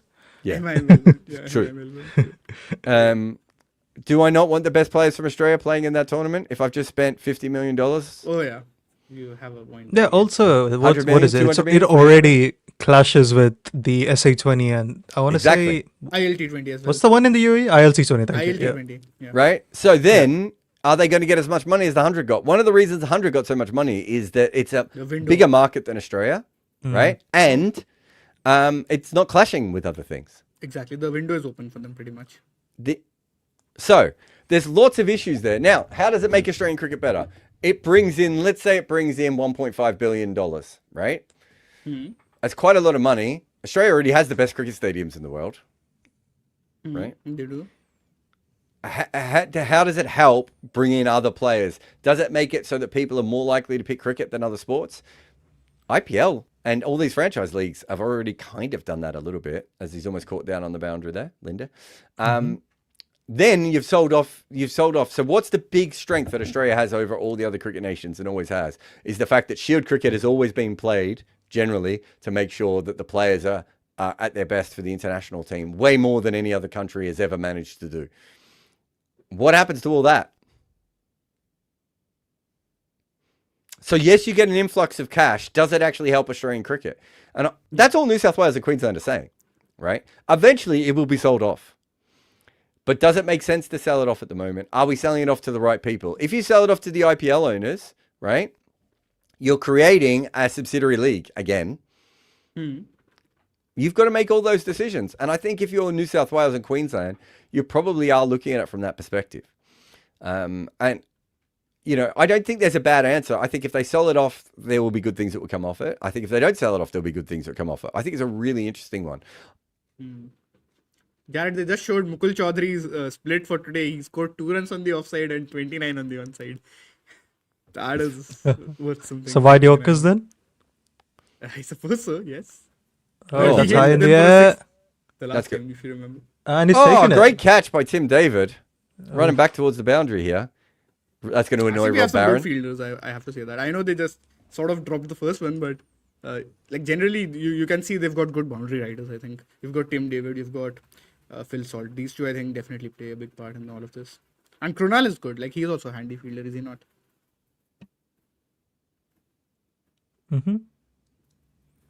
But Padikkal is decent. I think Padikkal is as well decent. Kohli can drop a few catches, but like generally he's energetic and he's going to the runouts and stuff. He'll be handy, I think, and ground fielding. And who else do we have? Who's the Also, handy like, fielder? does it make sense to have Linda as an impact sub with 3 overs remaining? If it was like 7 overs remaining, I'd understand it.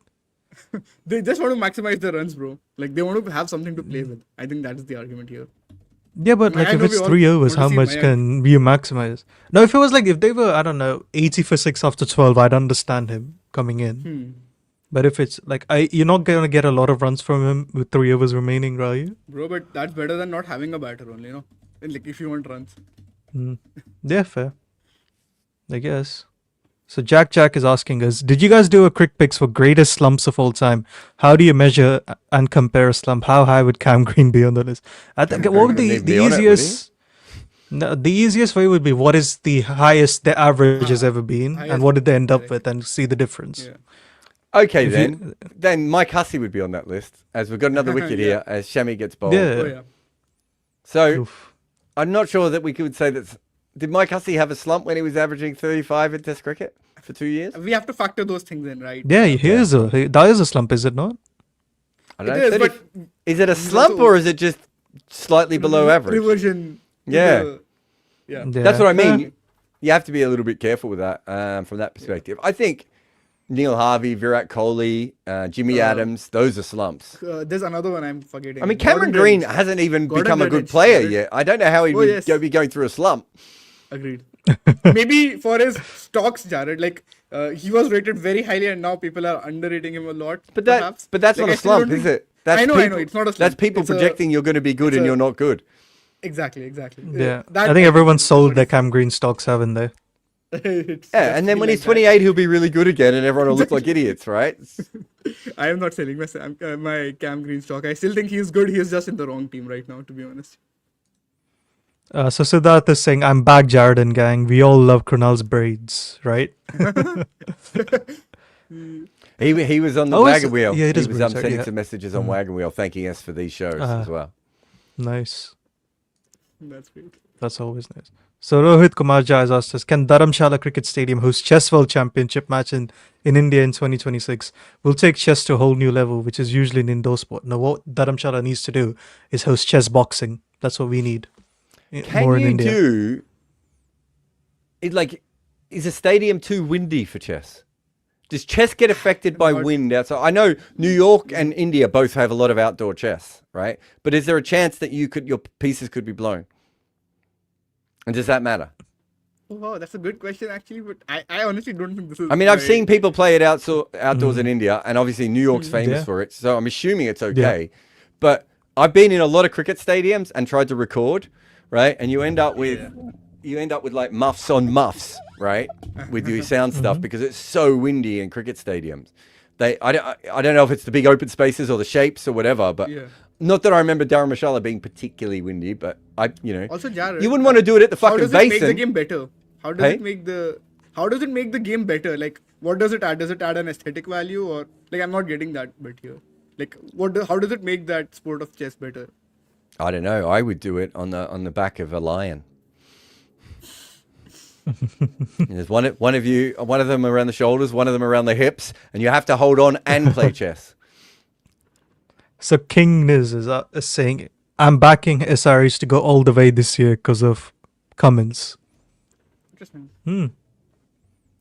I can't imagine they can go all the way this year if Klaasen isn't Klaasening. Yeah. That's Oh, that bowling is that was going to still- hit that for 6? Is Yeah, it a for just got 6? it over What a long shot. on. Oh yeah, what a shot. Yeah. I think one of the comments was saying he's part of the MS Dhoni school, so we're going to see Yeah. last over fireworks. Oh, bro, and the helicopter also. Yeah. He's got the helicopter shot as well. Yeah, but a solid innings by him today. You take this any Yeah, day. yeah. He's had 2 good innings so far already in this season. Already. I thought even in the first game, I don't think he made many runs, but he looked fine. He came in and got a few boundaries up against Delhi. I was at that game, so I remember that bit. But even the last game, actually, yeah, he hit. I think Shami bowled him a bouncer and he hit, not Shami. Shami's in his team. Sorry, Rabada bowled him a bouncer and he hit him for a 6 on the onside. Like he pulled that. Oh, nice. Oh, and he's bowled.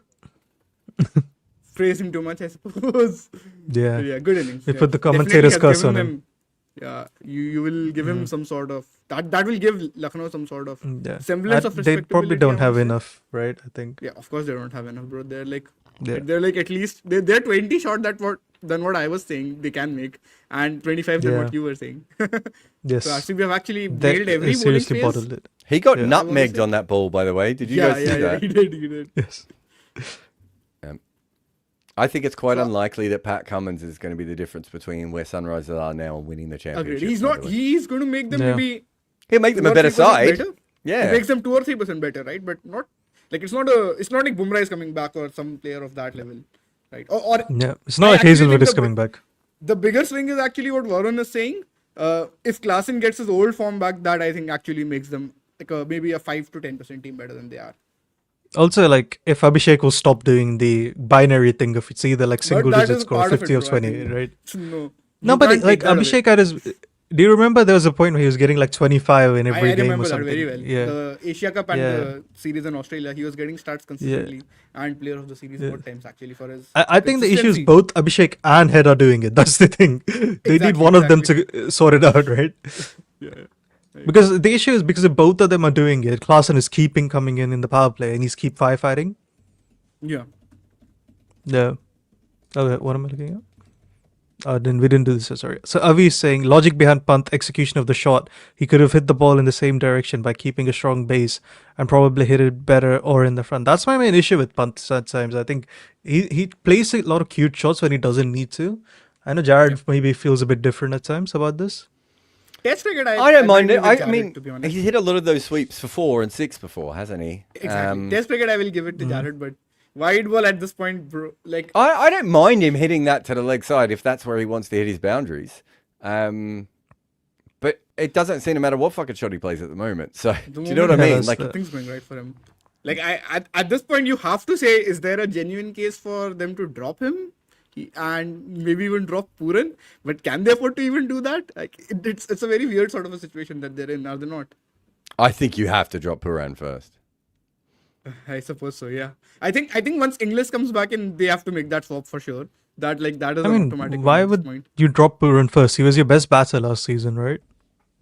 He was, but his form slump has been big, bro. Now he was not making runs That- before the IPL as well, right? Yeah, but Pant hasn't made runs in an eternity as well. That's No, my I main agree, issue but with he's it. the Indian player and he's the captain. This is what we keep saying, right? Yeah, Like, you don't have a choice. You have to unfortunate. play. Yeah. Whether you're in Yeah, Brazil drop both or- of them. I think I'm done with both of them. Get someone I am else also in. done. Bro, get someone Yeah. who's fun to watch. At least the games I'm going to should be worth it, no? Oh, he's bowled him again. They've nutmegged him. He's been nutmegged again. Bro, 4 wickets for him. Man. Wow, crazy. Damn. Nice. What a bowling performance actually, all the way through. Never really looked like. I think I might give them a 2-over slot in the middle where they were able to get Krunal away and Marsh was starting to look like a better batter. Yeah, but the Badoni and Mukul And partnership, Badoni right? had his moments, yeah. Yeah. Mukul, he looked good, of course. Those two Oh my had God, phenomenal- I just realized the worst thing possible has just happened to us. The greatest IPL batter in history has just made a duck, hasn't he? Yeah. What is this Agreed. talk about? Avesh This is Khan. the Avesh Khan, that he doesn't get out and has like a No, 23 have a look at average. his record. I know. He's What was like it? got 2157 before this? Yeah. Yeah. He averaged 20 Yeah. with a strike rate of 157. That's going to drop his average down. That is Disgusting better work. than AB de Villiers. So Yeah, fantastic We're game for Rasik. We're going to have a break here for about 10 or so minutes. We'll be back for the second innings on Combox for more of this sort of thing, more of these sorts of faces in roughly this kind of order, maybe with other faces as well. Talking cricket in 10 minutes. Cricket fans are smarter than ever before. But what they're offered is clickbait, lazy punditry, and SEO noise. Combox is for people who actually love the game. Smarter analysis, real conversations. Combox, the game lives on.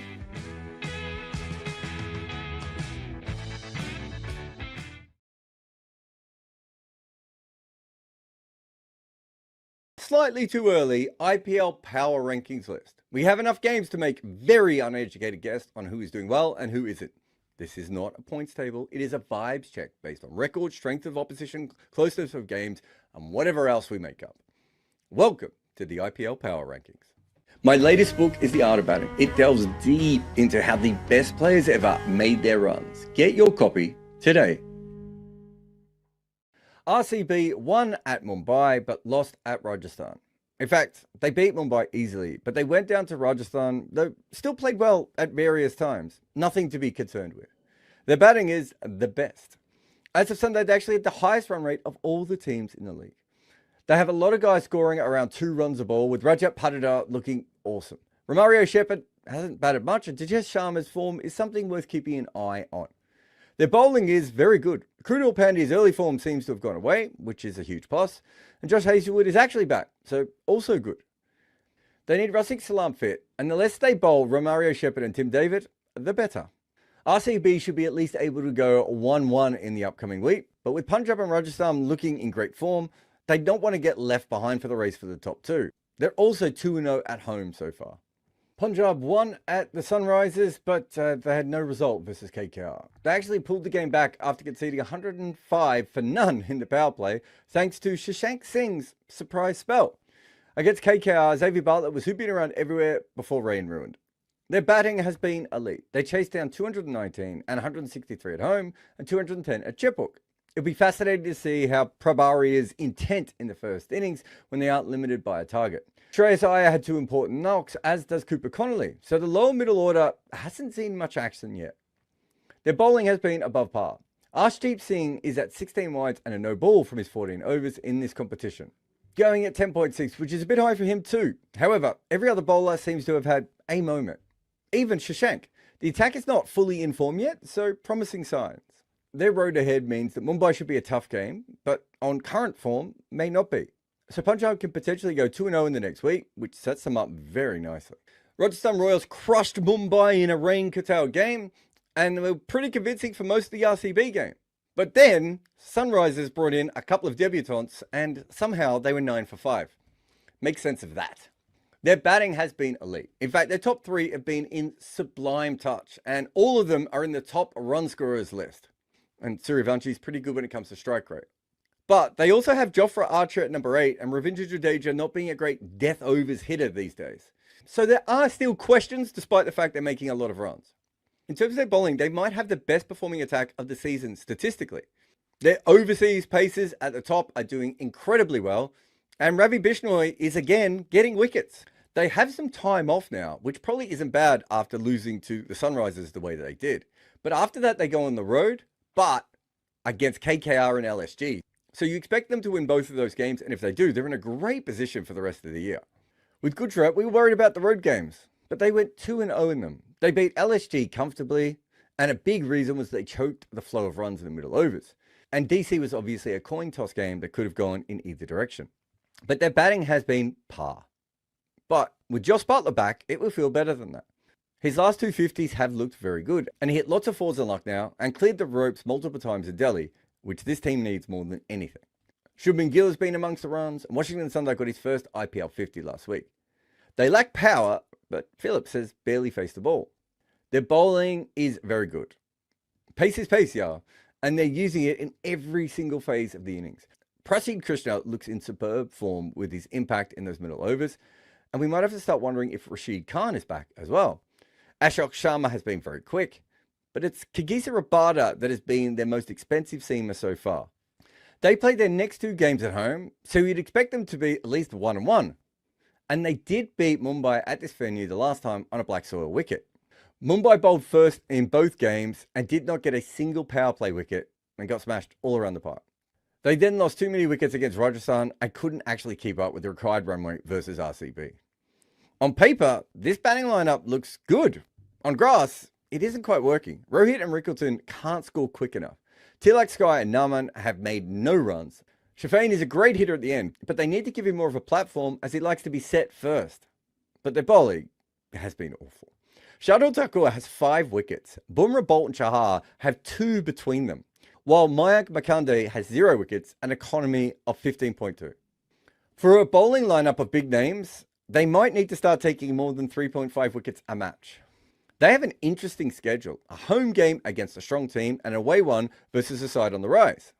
But they just have to start winning. So even 1-1 is poor for them. We had Delhi ranked quite high, and then they lost 2 games this week that they probably should have won.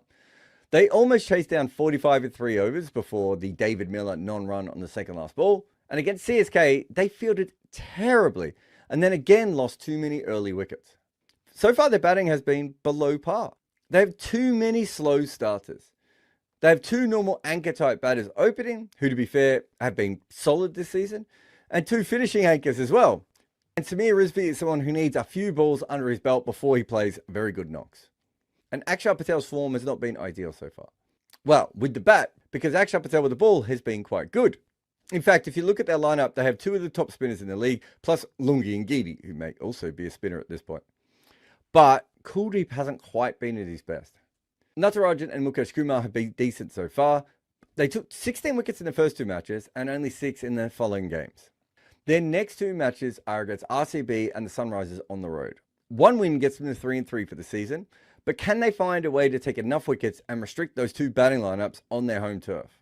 Sunrisers scored 219 and 216 in their first innings, which they were unable to defend against a quality Punjab lineup. But then against Rajasthan, they picked two debutants who just did it almost on their own. Their batting has actually been okay. Their worst effort so far has been against Lucknow in the day game, and every other one they've posted over 200, which is what they are structurally meant to do. Ishan Kishan has been fantastic. The opening partnership hasn't quite worked, and Heinrich Klaassen has the most runs, but at a terribly slow strike rate for anyone, and not even just for him. Before the RR match, they were the worst bowling attack in the league on paper. But with two debutants killing it, that makes things more intriguing. It hasn't fixed everything, and obviously Hingay's wickets were a little bit streaky. But I did think Hussain bowled very well. You add Pat Cummins to this, and there's a little bit more to work with here. Well, the Sunrisers have won a home game, and now there's a little bit of a break before their next two. That's at home versus CSK and then Delhi. On current form, you give them a chance in both of these matches. And so going 2-0 isn't improbable. But they almost have to do that because they have a very tough run home at the end of this league stage. CSK finally got off the mark after beating Delhi at Chepauk. It was clinical batting effort from Sanju Samson, and Jamie Overton was incredible with the ball. Their batting has been okay-ish. CSK have actually crossed 200 in the last 3 innings, though in very different circumstances. Their batting lineup does actually look exciting, especially with Brevis coming back in and Sarfaraz Khan batting beautifully when they allow him to. But Ruturaj Gaikwad is a massive issue at the moment. Their bowling is terrible. It's a major concern at the moment. Their best overseas bowler is Overton, but the issue is that it should be one of Noor Ahmed, Matt Henry, or even Akil Hussain. They are not good with the new ball, which they should be, or the old ball, which makes sense. CSK have a sneaky good schedule for the coming week. They could actually manage to go 2-0 from here. KKR have issues against spin, so it might be time for Noor Ahmed and Akil Hussain to come good. LSG had an interesting week. After a decent power play, they could barely score a run through the middle overs against Gujarat. They added a few at the back end, but it was a very convincing defeat. But they stole a win out of nowhere against KKR thanks to Mukul Chowdhury's stunning 50. It could have been none from 2. The batting is the worst. Their lineup is lopsided and shallow. They move an out-of-form Puran down the order to mask their flabby middle. But Rishabh Pant is causing them issues too. Aiden Markram has made the most runs for them, and he only averages 27. The Markram-Marsh pairing at the top was quite crucial for them last season, but this time it just hasn't worked. So their 4 best bats just aren't doing anything. Their bowling has been par. Mohammad Shami has been the pick of the bowlers, going at only 6.25 runs over so far. They're really struggling to take wickets in the middle overs, and so we've seen teams rebuild against them. When you're 2-4, it's not ideal that you're facing a couple of their best teams away from home. And to make things more fun, they play RR after this. 3 tough games here, and they could be done. Last week, KKR looked absolutely destined to get their first win of the season before Mukul Chowdhury pulled off an incredible heist. And Punjab had them 2 down for not many prior to the eventual washout. And let's be honest, their batting has been poor. The major problem with it is that they don't really have any spin bashers. From over 7 to 16, only LSG have been worse. And Raghavanshi is the only player who's really looking in great form. After that, it gets grim. Finn Allen gets out too quickly, but Ajiki Rahane, Cameron Green, and Rinku Sim have various issues. Their bowling has also been below par. They should be hiring a private jet to get Patharana there. Sunil Narayan and Ankle Roy have been economical, but everyone else has gone for plenty. Varun Chakravarti's form issues are still there. Their seam is a huge issue, but their spin shouldn't be, but really is. They don't really have an easy schedule. They're in bad form, playing good teams, 2 on the road, and 3 matches in 5 days. This is a recipe for disaster. Or a sudden Orion and Finn form surge to sneak some wins, but probably the first one. As always, the best way to look at this is probably in tiers. The top 3 teams look like the most likely to win. We've stuck with RCB up high. In fact, they're the only team we didn't move this week. But on recent form, we have to add Punjab and Rajasthan. The next tier is a complete mess, but all of these sides have a realistic chance of 4th place spot at the very least. Delhi is certainly the biggest loser here. We had them very high last week, and they could have gone to as low as 7, such was their fall. And then you have the 3 bottom teams that you can really put in a blender and make something out of if you want to. But that is it for the IPL Power Rankings this week. Remember, we do this every single week of the season. We're doing live watch-alongs over on the Combox channel as well. We're doing all sorts of things. Follow, like, subscribe, tell your mum about us. Sometimes, do you scream because of how much you love cricket? Well, then here's another video for you. Or if you like books, you can buy mine, The Art of Batting. And if this video is for you, howl into the bell icon.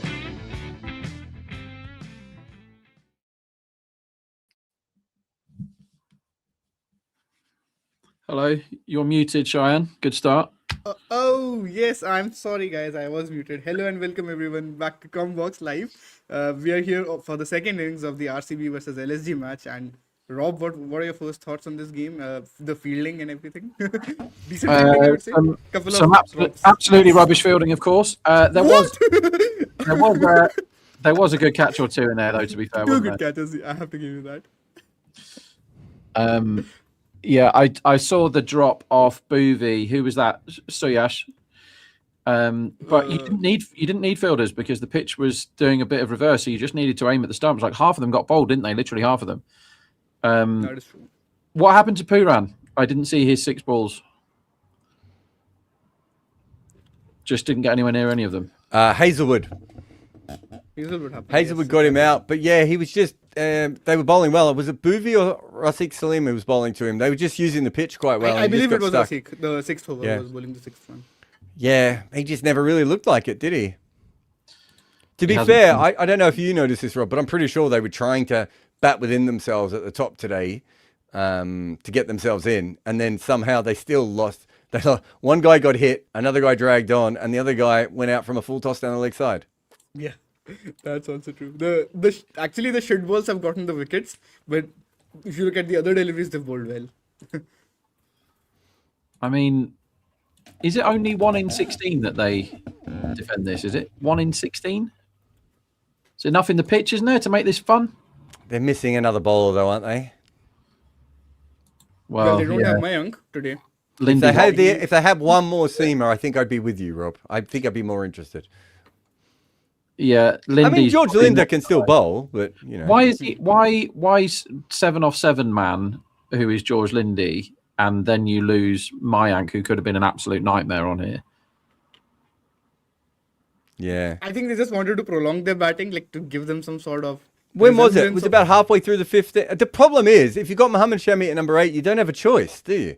Exactly. That's what I'm saying. Like they were sort of forced into this with the match situation.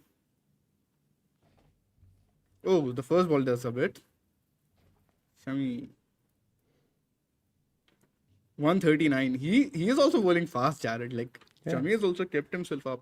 Well, He's so would that you good. if you hated Gautam Gambhir. This is how you play when you hate Gautam Gambhir. It is, though, isn't it? Like, let's be honest. Like, he just looks like he's on a revenge tour. Let's see if they It's pick like him Taylor for- Swift after a breakup. That's what Mohammed Shami is this year. Does Rob know he's on mute? Oh, did you guys see that ball? The second one? Wow. Yeah, it's That doing judged plenty value here, isn't it? sharply. Yeah. We were I saying think the same Shami thing might with be the Warren. hardest. I think Shami might be the hardest first over bowler in the whole thing.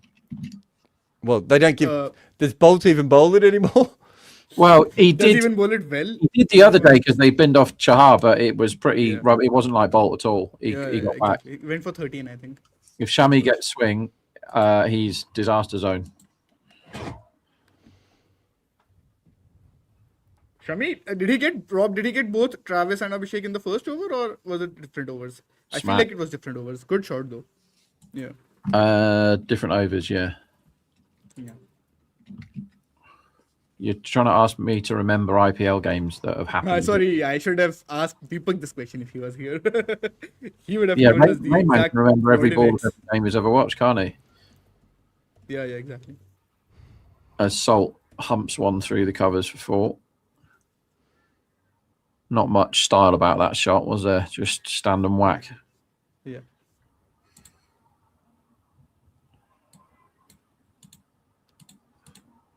Shamian again. Still swinging though, isn't it? Beats the bat, good pace and bounce. The ball is swinging and the bat is swinging, which is usually very fun when those two things happen. Exactly. He's missed that by a mile, and he was a bit late on it as well, Salt. Yeah.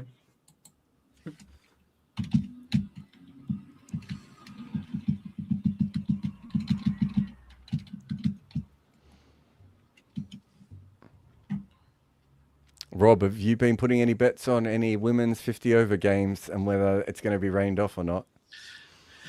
No, but we saw the market, didn't we? Where a couple of £1 million worth have, as that is very well fielded by Good specialist feeling, fielder Nicholas Puran.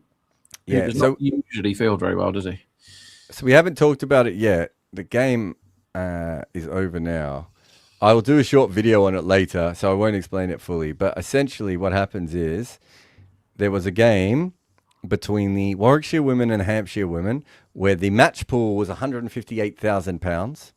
So, you know, a little bit being bet there. I think, you know, that's a decent amount. But the whether the game was going to be completed or not, £2.2 million was bet on. Run So out. whether- Missed. So He just frantically ran for a single there. So on whether the game was going to be won by one team or the other, £150,000, and whether the game would be completed at all was £2.2 million was bet on. Yeah. That's called money laundering. That's what that's called. I would never That's what say. Jared told me. Yes. I was about to say I would never say that, and of course, then Shine just says, "That's what Jared said before, off air, when the camera wasn't on. There were no lawyers around." Oh no. It's potentially that. It's certainly something. I'd back one. Put it this way, right? Use the word allegedly as much as you like, but I would back 1.1 that was money laundering if anyone wants to lay it to me. You allegedly money laundering. Yeah, I would back 1.1 it was, though. I'm not saying it was or it wasn't, but I would back that there's at least a 90% chance that it was. Nicholas Puran standing captain, so now he's specialist captain and specialist fielder because he sure as hell can't bat at the moment, Nicky Pete. By the way, Rob, the game was washed out. Was it really?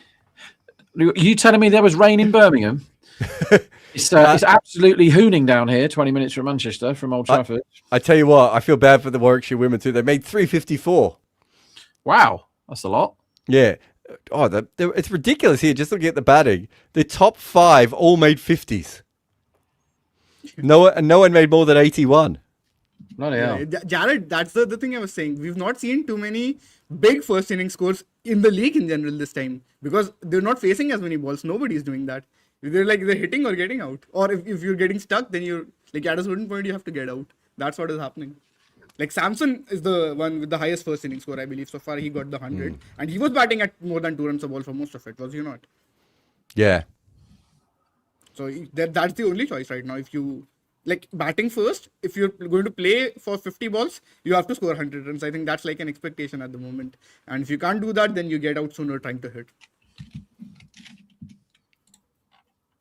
And Jared, even the 70 was from Tim David when he made it off 25 balls, by the way. Oh my God, Make Prince it Yadav even just bowling. Both these guys just bowling genius. But you know what would be good if they had another seam bowler? I suppose so. Yeah, but George Lender did get 7 off 7. How To can be you fair, he did play one very good shot. Yeah, the one of Oh, his how can you have, as in your batting 11, I assume you discussed this for an hour and a half in the first innings, Mohamed Shami as your number 8 again, again. Exactly. If you go back, so I did this show yesterday on TalkSport, and I think I mentioned it 4 times in an hour. By the end, Sam Allard was like, "But where's Mohamed Shami batting?" Oh, he bowled him. The cat kept low. He tried to pull that away, and it just skidded through. And Salt is gone. Everything is bold. Everything is bold all day in this. Yeah. Again, it's the inconsistent Mount Jared, is it not? Is it the Yeah. height at which it hit Marsh as well, I think? I'm not sure that's the ball to pull though. If I'm Phil Yeah, Salt. yeah. The wrong. That's a Did loop. he- Do you know what that's like? It's like the Cameron Green one from yesterday, where you're like, that actually kept low, but you were also completely playing the wrong shot, mate. Oh yeah, true. It's actually fuller than it should be, right? Yeah. The Prince. I really want Prince Yadav to be good, just because there's so many different Prince references. One day we can call him, the bowler formerly known as. Cheyenne has no idea what we're talking about. No. I Yeah, have when a he gets great lots of joke wickets, can we say, oh, he's bringing the purple rain? It's his fault for being young. Like, there's far too many young people you're making me work with here, Jared. You never told me this. It is true. Like, Cheyenne's about 13. Varun shaved his beard off yesterday, and he looks younger than Cheyenne now. He looks about 9. I mean, to be fair, you look about 15 as well. I mean, get me someone old on these things. Well, to be fair, Deepak does his work there. He's only 40. Like, how the hell has that happened? Yeah. By the way, were you on yesterday when Deepak was sending videos about how he's going to be delayed because he was working out?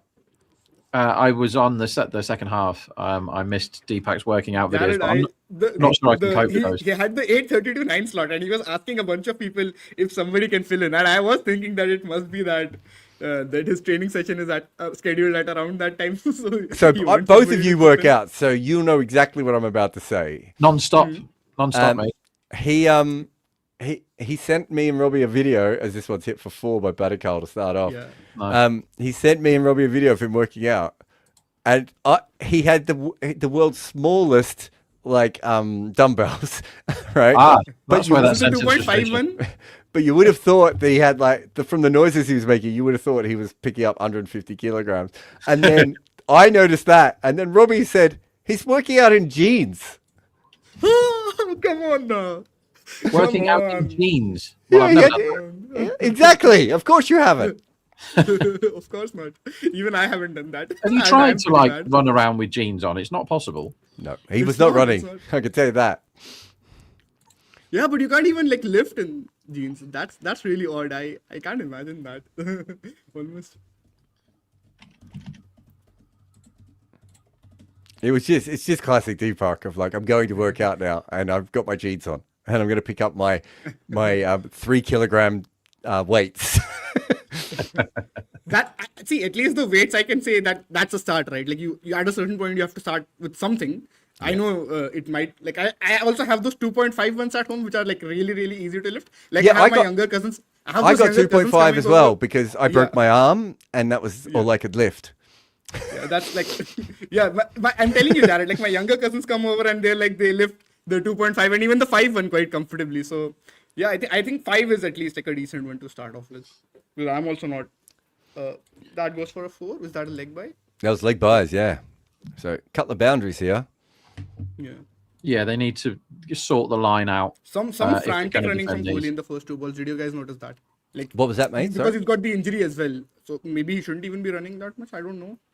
But I'm sure. Oh, you're talking about Kohli? Yeah, he had a couple of frantic singles. The first one was definitely frantic. Second one, he just took off quickly and got there comfortably. Oh, he's almost Oh, yeah, that's a caught good here. shot. He whips this away. Yeah, good And shot. oh my God. Did you see, was that Markram down on the boundary? He just took, No, Linda. that's Linda. That's Linda. Linda's Yeah. just taken half the turf with him on that dive. Yeah, yes. He seemed to dive really slow. He ran quite fast and then dived slower than he ran, which I've never seen before. Watch this. He starts off running, you think, good, he's Quite going far to from easily the stop this field ball. And then he catch. dives and somebody puts massive marshmallows in the sky in front of him and he just Now, stops. do you know what it is? What? It's his knee. What's he doing? His knee got stuck. Oh, he nearly Simon Jones. Fair. Yeah, that's what it was. He got stuck in the Hello. turf. 'Cause He's hey, the Varun. baby-faced assassin. Oh, that's Shot. a shot. That's a Looks like proper it's one. mic muted again. And this game's over, Rob. Yeah, that's the end of the game. It's such a shame because if they got the bowling sort of tight, stumpy type line, it would be quite hard. But as soon as they've erred, to be fair to RCB with their new mega intent at the top, if you make an error as a bowler, you get punished. And if they made an error in the first innings, LSG decided they didn't want to punish them, didn't they? They were like, well, I run a ball in the power play. That's good. We'll be fine. They'll just get out. I mean, if they get a shit ball, they'll get out. That's what happened, right, Jared? Yeah. In the last. So 12 off 3 this over Yeah. is not ideal. How good has Prince Yadav been this season? I think he's been very good. It's been really good, yeah. I mean, even Shami So has been very good this IPL, to be fair. Yeah. I mean, LSU's bowling has, like, I feel bad for them. Like, the batters have been so useless. Exactly. You say that some of the bowlers are batters though. In the case of Mohammad Shami, Yeah. I don't know if you guys know, but he's been batting at He's number coming. 8. Where? He's come in an alarming high number of times to bat. Yeah. Jared, your Shami at number 8 and my Matre should be opening thing is going to be printed on t-shirts soon, I think.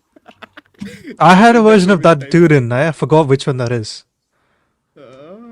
I think your microphone might be a little bit loud, Varun. Oh, Yeah, sorry. stop shouting, Baron. Like, give us a chance, mate. Hello, darkness, my old friend. Oh, that's nice. Can we Yeah. maybe start and end every show with Baron singing that song?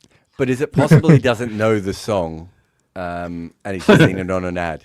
Well, it is possible because he's 11 years old. So Siddharth is saying, Rob, get MSD on the pod. Might make Rob feel better. Get LSD on the pod and I might feel better. No.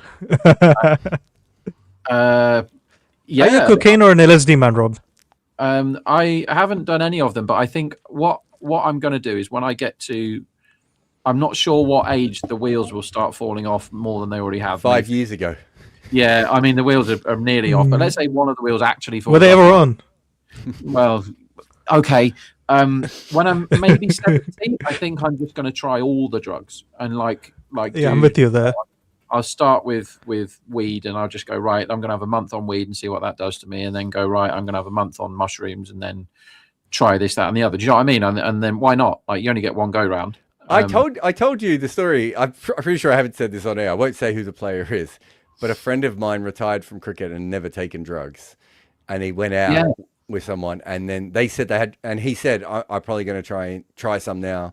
And they said, do you want to try something now? And he did. And he completely freaked out the first time. And I don't think he's been back on them since.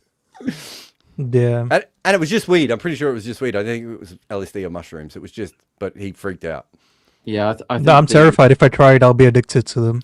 Yeah, I think the addictive personality that I obviously and definitely have. Yeah. I don't think there's anyone on this live chat who should actually take drugs. No, we don't need them, man. So I grew up in Melbourne during the heroin crisis, right? And one of my best friends, his brother got on heroin. And when you're around a heroin addict, when you're like 9, 8, 10, that sort of age, you really notice it. Then he got off heroin and got on methadone, and then he walked in front of a train, right?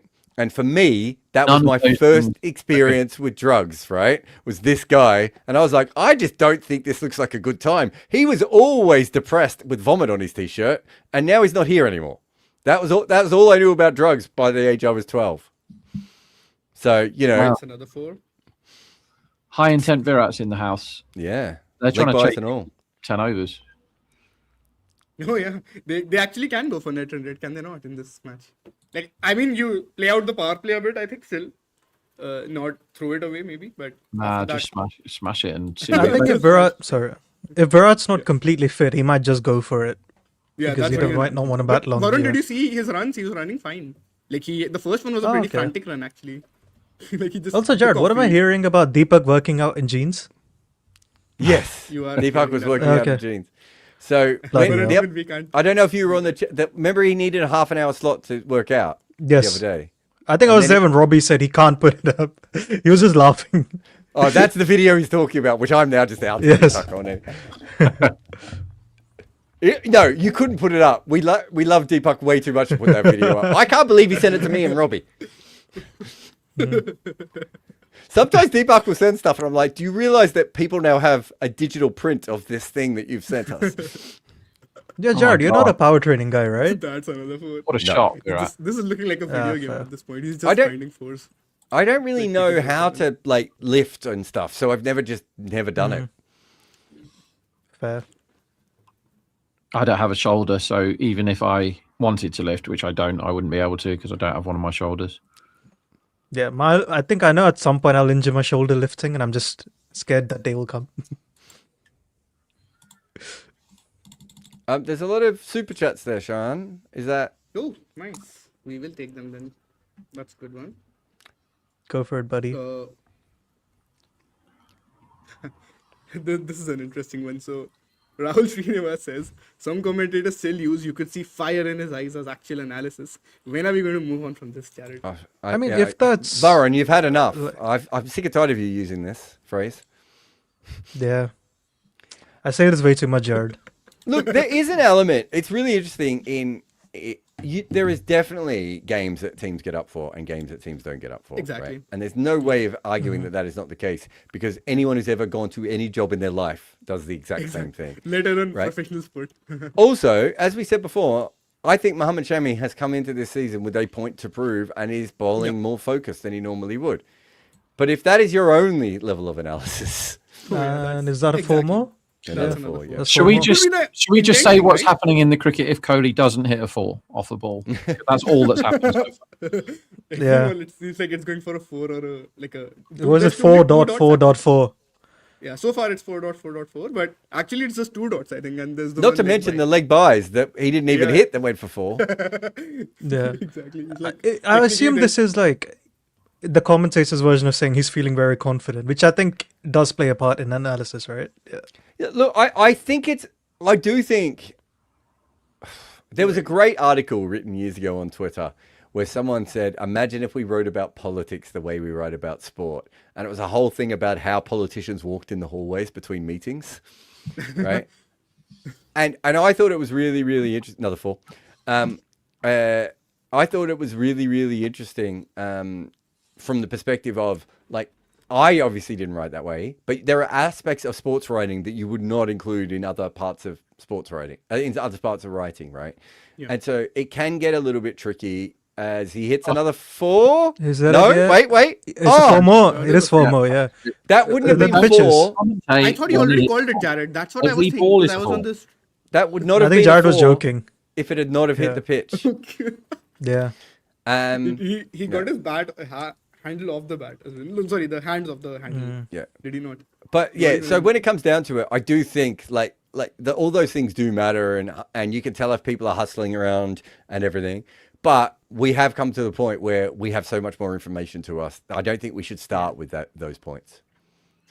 And it's Like, also the thing is like, is he confident because he's making runs, or is he making Yeah. runs because he's confident? Which way is it? Yeah, true. Exactly. Like, I can see an element of these things, but that, as Jared said, that cannot be your first, like, that cannot be your main analysis. That, oh, he's bad because he's not confident today. That doesn't work that way. All right, That's I'm going to tell you absolutely guys something that I realize I've never used before, and it's really annoying to me because it's just come to my mind. Okay. But my grandmother, every time my nan was like sweary and ridiculous human being who would drink beer all day and yell at people and everything. A very funny woman, mostly intentionally, not always. But every time we watch football, if 2 footballers went up and got in each other's shirts, she would say every time, "Oh, they're sleeping with each other's girlfriends." Every single time, and I was like, how often do they're one's from Perth and one's from Brisbane? How are they even pulling this off? Like, you know, how is this happening? And she was always convinced that this was the thing. Like, she wasn't saying it as a joke. She was really convinced that there was a personal reason. I think you can. The point being is you can kind of find anything that justifies your thought process at a certain point. So which Dig sport Bird. is the sluttiest? Ice skating. Don't they all shag in ice? Isn't it ice skating where they're all having affairs with each other? I thought they were all thought- siblings. Everyone in the women's football is pretty crazy for that, you know. Women's a lot. cricket had a moment about 5 or 10 years ago, by the way. True. There's a lot of relationships in women's cricket, many of which have not come out. The worst Also, like, fight a weird question. It also has to be statistically impossible. We haven't had a major cricketer that's gay, right? That Yes, is a huge definitely. again. Yeah. Public. Sorry, men's cricket. Sorry. Yeah. Have we had anyone come out, Ivan, after they retired? Yeah. Davis, the Oh, Steve keeper. Davis, the English player. Yeah. Ah, okay. Yeah. But That's yes, fair. there are a lot more gay cricketers than have come out. That is absolutely true. Yeah. So triple stroke 5729 asks a question. Was Test cricket experience the reason ABD was still good after retirement? Like, I can see an element of that, Jared, but I think he's was just it not his natural talent? And yeah, exactly. Just a freak, yeah. I think he where would is have been this good Imagine if you King stuck played? a cricket bat up his ass. I think he could have been good at.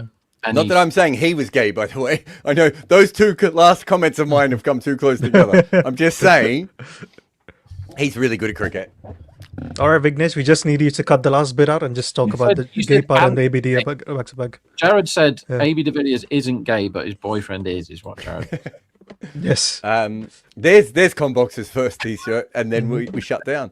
No, He's not gay, he just lives with a male neighbor. By the way, all of this is a joke, of course. Again, Vignesh, I cut just this bit out. I just applies- realized though, of all the players that no one's going to believe would be gay anyway, he's probably going to be pretty high up on that list. I just think being really good at Test cricket probably made him really good at all cricket at a certain point, but he would have been really good at all cricket had he not played Test cricket as well, if that makes And sense. all sport because he's a freak. Yeah. He's exactly, amazing yeah. at everything. Yes. I don't think it makes as much of it. I think it makes more of a difference for other players, not him. I see. Okay. That, yeah. Those are just random questions. Is Kohli going to hit a 4 or a 6 on this last ball of the over, lads? I Which think way single. is your money going? Because it's one of the two. There's no Single. question. Just about take a that. single now. I Single. think. No, Is that a carom ball? just 4 or 6. Oh, Has this it- is the Gwish, okay. That was the Peter Hatzoglou non-spinning mystery ball. The arms do absolutely loads, the legs are absolutely loads, but the ball does nothing. Single. Yeah, single it Oh, is. Totally. Jared. Mate, have you never looked at Virat Kohli before? Last ball of the over when he's got a chance of keeping the strike. No. Oh, yeah, that's true. And he's already got That's a right, 6, yeah. and they're well ahead of What the is race. this? Like, Yeah, Virat must have played a lot of gully cricket as a kid. oh, yeah. Definitely has. Yeah. Has he not, Jared? So Munger 1729 asks, let's say Kohli plays for 4 more years. What strike rate does he need to maintain to be a greater IPL opener than Gale or Warner? He can't, can he? Like, what do they need really to do hard, to go right? past both the... So what has Kohli done, Shah? And no one in this world knows more about his numbers than you do. You are pretty close, bro. Huh? No, as I said, you'd be 1 and I'd be 2 with this. What if he averaged 50 with a strike rate of 200 for the next 5 years? That's Oh unsustainable. yeah, so sign me up. If That's he sign does me that, up, then yeah. I think I can see the argument. But other than that, it's hard to go past those two guys, isn't it? Yeah, yeah. Those Because two are a like bit what's Virat's strike rate in the year before? What was it, 147? What was I which one? 2024 or 25? Both. Give me both. What was it? 155 was, and I think- 24. 24 he goodness. was 154, I think. Last year he was 144, I think. Yeah, didn't Warner 150 do that like a decade before? Yeah, that's the thing, right? Yeah. And Gale's peak is the best peak we've seen in IPL cricket, Yeah. right? That 2011 to 2013. It will be the longevity argument, bro. Like if he plays really well for 4 years, Yeah. then I think that will be the thing, which is already there to quite an extent. But I think if you he know, plays for 4 more years, he's definitely better than Raina at that point. With the similar level of did you consistency. guys see that ball? That was a good shot. Like he only went for a single, but dude, that was a good shot. That's the ball that gets salt, I think, almost. Yeah. Bit shorter than that though, but the height was about the same, I think. So this ball, at least it made sense to pull it. Right, Jared? The last one was too full. The one that Salt went for. Yeah, I missed it. Sorry. And my TV so is like 8 hours behind. So Prithvi has an interesting question for us. Bell curve mean where the idiot and the expert agree for different reasons, while everyone in between disagree. Can you think of any opinions/ideas in cricket that fit this criteria? Bowlers Batter need should win hit more test matches. sixes. Sorry? Bowlers win more Batters- test matches. Batters should hit more sixes. No, I don't think That- most people think that. I don't think anyone thinks that bowlers win test matches, do they? That's fair. Yeah, you're not wrong. Certainly not enough people. I think the most basic one is that people should hit more sixes. I think that's fair. Probably. I think Yeah. if you know nothing about cricket, you probably think that, and if you're like an analyst, you probably think that. And I think Yeah, Yeah, but everyone there's in also the a lot of middle Kohli disagree. fans. Yeah, everyone in the middle doesn't really think that, though, do they? What did you say about Kohli fans? I didn't get that.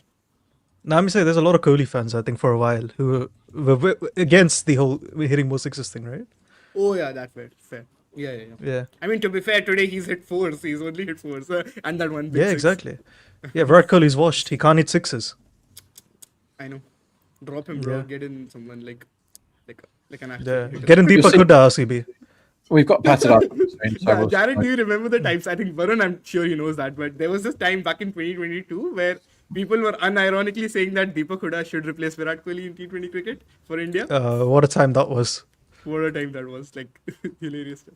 And Deepak Hooda actually makes 100 against Ireland, I want to say, and Kohli is in career worst form. So like some pretty hilarious stuff going on at that. Oh, this is a good one, Even for actually. Tam Madhud says the bell curve meme is for we don't understand why the ball swings. Oh yeah, I will give you that. Yes, yes. Is Deepak Hooda even on a list anymore? Did we What even sort have of him for list? Big Board? I'm thinking. Like on an CSK didn't get IPL him. list? Is he on the team's list?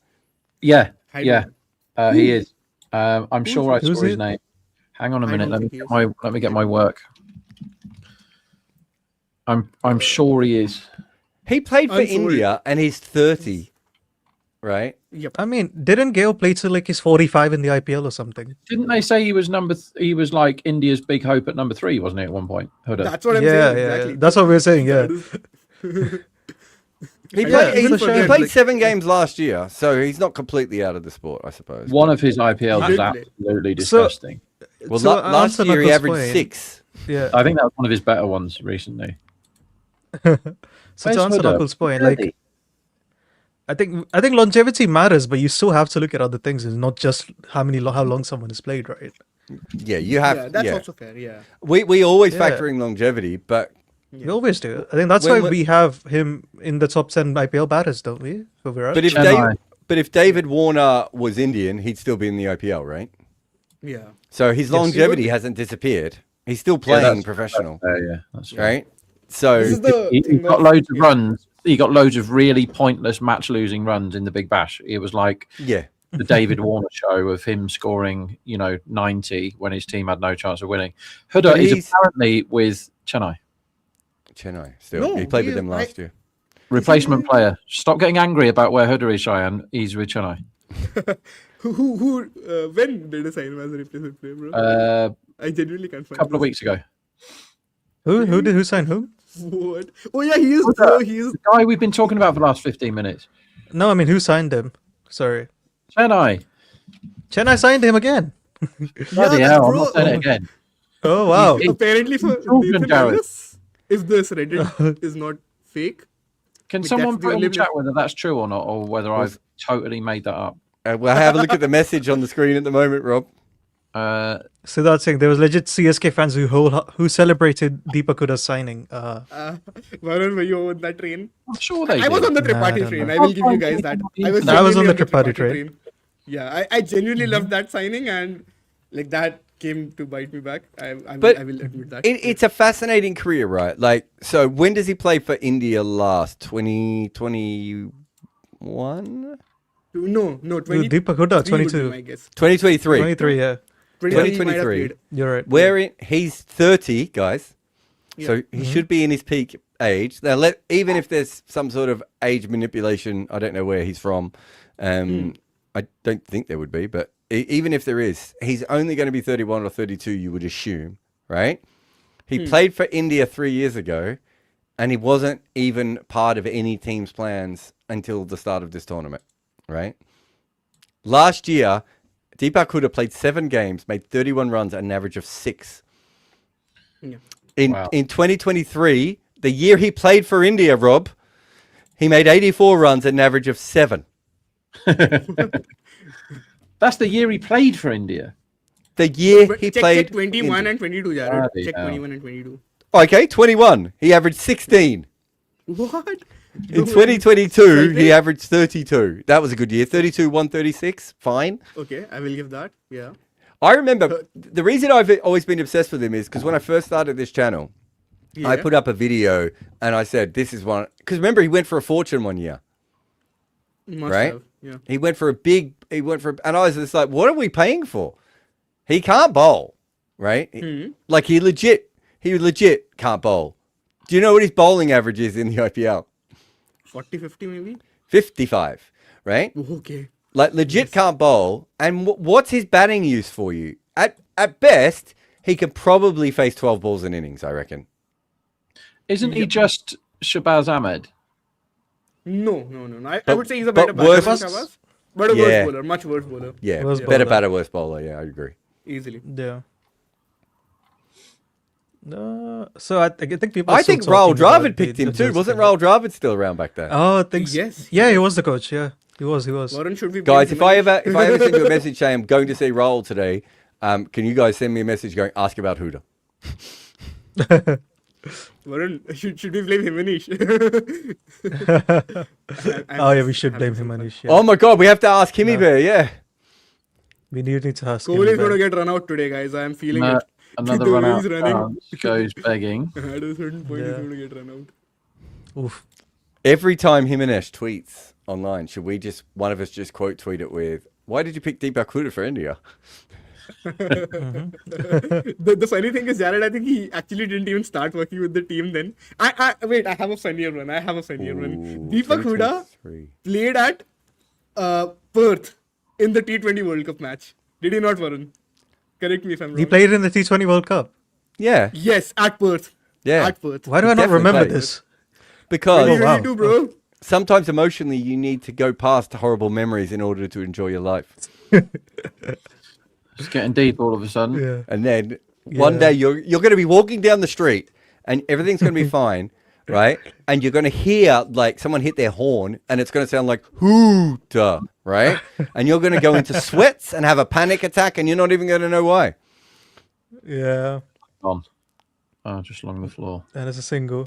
But do you know what's DDP is really 10 ruined upset. Hooter's career, guys? What? Like in the IPL, not for India, but legitimately, he is the exact player that the impact sub takes away. Yeah. Yes, I will give you that. You're not wrong. Exactly.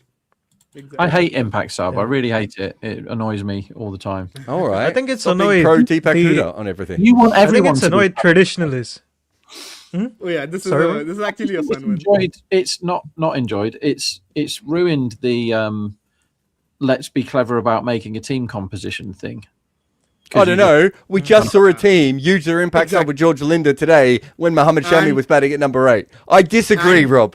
KKR, Jared. Not KKR now, still has so many issues. things no matter what the rules are, aren't they? That's what they do. Yeah. That's how they're set up to just do silly things. Yeah.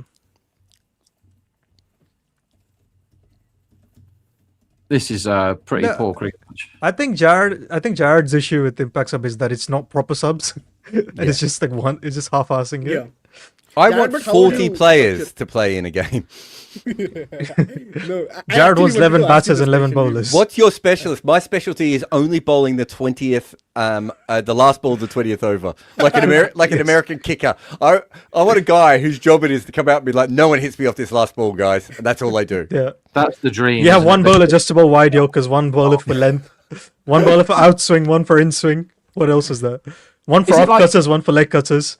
Yeah, Yeah. Guys, Linda hasn't bowled yet, has he? that'll be the big difference in the game. No, I'm saying like if you've picked him to bowl, I agree. you just bowl him now, I guess. Like why would you want to feed pace to Kohli right now? Although he has taken a single, but I mean, he the might get a boffins are at few away. work again. Can't bowl slow left armer to the particle. I suppose so. Boffins. Kohli was 34 off 14. How many balls will it take him to get from 34 to 50, do we think? He's going to make 15-30 bowls, Rob. That's always the answer. Yeah, that's Oh, the Padikal's tentative. out. Oh, he's out. Pulled yeah. Oh, he's Avish out. Khan Padikal's gone. Yeah. out to deep backward square. Yeah. He was looking a bit. Yeah, Yeah, he not- was not looking on- scratchy. It's not an easy wicket, is it? I mean, Kohli has made Yeah. it look easier than pretty much anyone else. Yeah. Rajat would come in now, I would imagine. Yeah. Hold up. Or can they give Jitesh a go, like just play himself in, get a few? But I think you might want to chase net run rate as well. Patidar, the form he's in, he can just bang like four boundaries in the first Yeah, five I balls. would go for Jared, this. when you looked at Deepak Huda, did you look at his bowling stats in T20Is? I've got a feeling he took a wicket in one game I saw. Okay, so he's taken 6 wickets at a bowling average of 12.66 and an economy Greatest of bowler 4.8 that's in ever. T20Is. He's the Avesh Yeah. Khan Avesh of Khan. international Avish Khan bowlers. of batters. Yes, exactly. He really is. Yes. Yes. I've got a feeling he took like a 2 for 12 or something in a game I watched. Because I remember being. Do you know why I remembered it? Because I'd never seen him take a wicket before in his life. He's like an off spinner, is he not? He's like an off spinner. Yeah. So Rahul's still talking about. I think the comments are debating about Kohli and Gale and Warner. Kohli's not better than Gale and Warner, man. Come on. Yeah, that's the. So I mean, Rahul that's is the saying obvious Virat thing. Kohli. Also, third season, Gale played until 133. he was 42, didn't he? That's what I was Yeah. saying. Yeah, he's played so late in his career. Yeah. Yeah, that he has. And the other argument with Gale is T20s were not a serious format, right? That's the other thing. He never got I mean, played Gale in during the his impact sub would have been quite hilarious, right? He doesn't. That's what this Exactly. comment is also saying. I think one of the most incredible things, looking back on it, is that Gale doesn't play in the first year of the IPL, and does he play in the second? Was that dropped, by the way, Rob? I don't know. I don't That's think good it ball. quite carried to him. It's Mukul, think isn't it, that? behind the stumps? He's probably too far back though, because he's Is it- bowled. Oh no, he did drop it, but I don't think he edged it. Well, that's what Someone I who's think. played through Had a all dart. the eras of T20s is being judged on numbers. That's quite close. So That is quite close. yeah, this is annoying me now. Okay. I think we can. I think that carried, I need Rob. to I don't stop know if he talking hit about it. Yeah. It did carry. Oh yeah, I just don't know whether he hit it or not. It's a great ball. Angling in, seaming away. There's certainly something in this surface. Do you know who'd be good bowling on it? Mayank Yadav. we were robbed of Virat Kohli versus Mayank Yadav. High pace against one of the best players of high pace ever. Like, that would have been a spicy battle in the power play, that too. Yes. We It would be robbed amazing. again. The last time this was going to happen was Kohli actually hit a left-arm finger spinner and got out in the power play. I mean, before Mayank was brought here's on. the thing, Shah. If Mayank is fit, why is he not always in your first 11 in your That's passing? the other 11? thing I was thinking, exactly. Yeah. Like, maybe it's about Prince Yadav then? Like, you have to make that sacrifice, do you not? Kohli's completely stuck. By the way, completely and utterly stuck. Yeah. May never score. another run. I think he tried to hit that one, but it didn't bounce as much. This is when I normally bet unders for people when they go totally into their shell, but you kind of know he's going to get 50. It's not like He'll the get other day. 50 when and then he'll hit 20 you of the knew next he leg. was gonna get This 50 is the and then get template innings, I'm telling you. his run line is Yeah. his run line is 72 and a half. That's a lot. That's a lot of Yeah, I runs don't to mind. get. If he's fit, I don't mind that run line. Yeah, but is he fit? I mean, Yeah, I don't know. spoiler That's alert, what his we don't have number no weight idea. really, really high. But Yeah. when he's crawling like this, Yeah, I don't have an issue with this because it's a small target, isn't it? Right? Yeah, also, I'm they've not lost thinking just about- Josh Particle I'm just right saying now. he's stuck. Yeah. And the spinner came Yeah, on. I fair. think that's sort of a natural slowdown, I would say, this innings. It hasn't felt like a forced one. He's He 11 gets a off four. 13 is what he is recently. Yeah, but Yeah. that's... I think I don't really see it. It's fine. It's fine. I'm just saying it means he's less likely to score loads of runs if he's batting like this. Because he has to then press the button again rather than he just You keep guys are talking about cricket. Rob's talking about betting. Yeah, obviously. I'm always talking about I betting in know. my own head. So Abhay is asking you, Rob, what is your worst ever runs in your betting career? Very easy one, this. I once, at odds that were approximately 50-50, lost 27 in a row. 27 in a row at about 50-50. And that is nearly impossible. Oh, that's a good ball. That's a very good ball. Shami bowls one at Virat's head and dots him up again. It's nearly impossible. I mean, it wasn't the most I've lost because I was staking. You know, my stakes go down as I'm losing and go up as I'm winning, or they used to. You can't. It's all can't get any bets on. So what's the point of having a staking plan? But I have had some utterly awful trots where you're like, I'm having all the right bets, and if anyone could catch, then it would all be fine, and nobody can. Or I'm having all the right bets, and then this happens and this happens. You just got to stick with it if the process is right. Keep reviewing yourself all the time, which is a horrible job. That's one of my least favorite bits about gambling, I think, because you go through and you're like, well, why do I keep losing money backing everyone to be bowled all the time? Maybe I need to stop doing this. Why am I rubbish at this market? And then I appear to be really good at this market. You got to keep checking that stuff. But yeah, I've had some runs that are just appalling. But I'd find me a gambler that's been doing it for ages that hasn't, and I'll find you a liar. Kohli has the orange cap, so once he's got his 50, he's just going to shake hands with everybody and be paraded around the ground on a throne on an orange throne wearing the orange cap. That'll stop people moaning about the previous conversation we were having. Yeah. What about AB de It always Villiers? goes in extremes with him. I think that's my issue with the whole discourse. Yeah, I think Virat's really good. Yeah. The issue is like What? people will either say that he cannot even bat at this strike rate, or like he's overrated and all of that. The other will be like, oh, he's better than Gale, he's better than Warner. Like, come on, guys. Like, surely there's a middle ground Yeah. here. He's really good, but he's not Warner or Gale. That's all we're saying. Oh, that is. I don't think we're six. shitting on Wow. Kohli. 6 from Patidar. That's a good hit. Yeah. I don't think we're shitting on That's what- Kohli for this innings. I think Rob is just saying he's getting stuck, which is true. Yeah. Yeah, Yeah, I think that's that's what I'm yeah. saying. fair. I know, I Even- just said Yeah. that so that Rob would get attacked in the messages. Also, someone said before, I don't know how we're looking at stats when we're looking at players played in all eras of T20 cricket. You mean exactly the same as David Warner has? Exactly. We look at true values. We're looking at. That's one of the reasons I think so it hasn't gone out. We have the Crick Picks thing coming up on the best batters, and I mentioned this on the Crick Picks as well. One of the reasons you what a have to six look at again. Kohli differently That is definitely a is six. because that's a What a insane hit. shot. Oof, man, Patidar has been on it this season. Exactly. He's been smashing everything. Hugely Him and on it. Shreyas have been so Yeah. beautiful to watch. Actually, this story. Patidar 13-1 to get the most runs, is he? I have Yeah. an argument with that. He could get to 50 first here. He nearly did the other day when he came in with Virat, didn't he? Yeah. So to 13 answer to Knuckles' point, oh my god.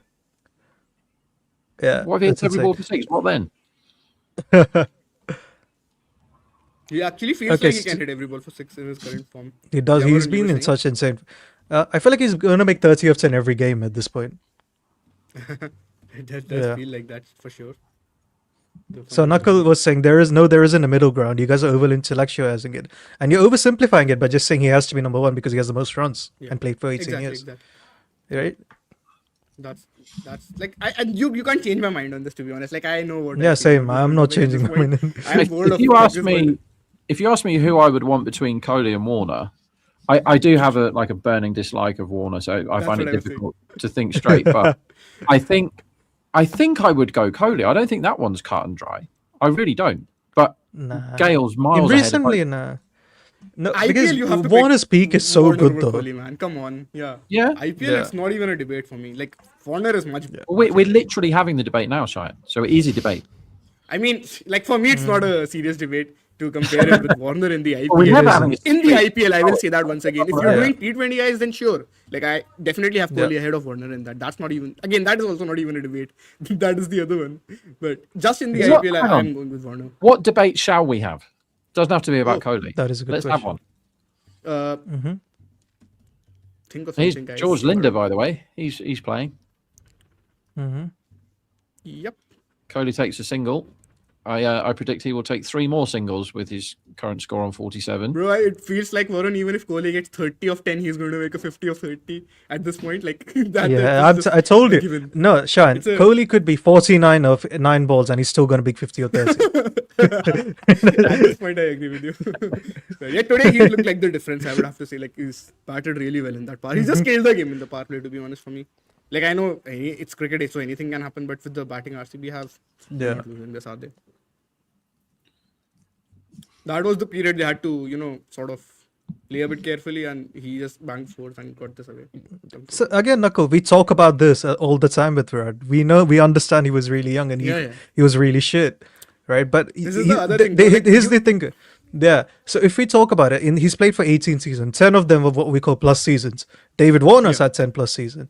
Gale's had like 8 or 9, and his best seasons have been better than Virat's best seasons. Yeah, Let's that's not the forget thing, that. AB's had 9 or 10 plus seasons. He's not got the longevity edge because not all 18 years are good. That's what you're missing here. If all 18 years were good, of course he's the best IPL batter ever. No one's denying that. Yeah. Right? Then it becomes actually- such an intense cricket thing. It's actually quite an interesting one. I was thinking about this with Virat recently, and we might do a piece on it. But it's actually quite fascinating to look at. If you look at like the best NBA players, right, like someone of Virat's level in the NBA, their numbers are going to be really, really even from year to year, right? I was looking at LeBron's numbers, funnily, yesterday night. I don't even understand basketball. And he was at like greater than 20 points a game, if I'm reading that right, for every Yeah, season. 25, exactly. 26, 27. Whereas Virat actually has some really low scoring seasons, right? And Yeah, part of he it does. is because you have 15 games. Also, David Warner and AB de Villiers and Chris Gale are playing a lot of T20 cricket outside of the IPL. Yeah.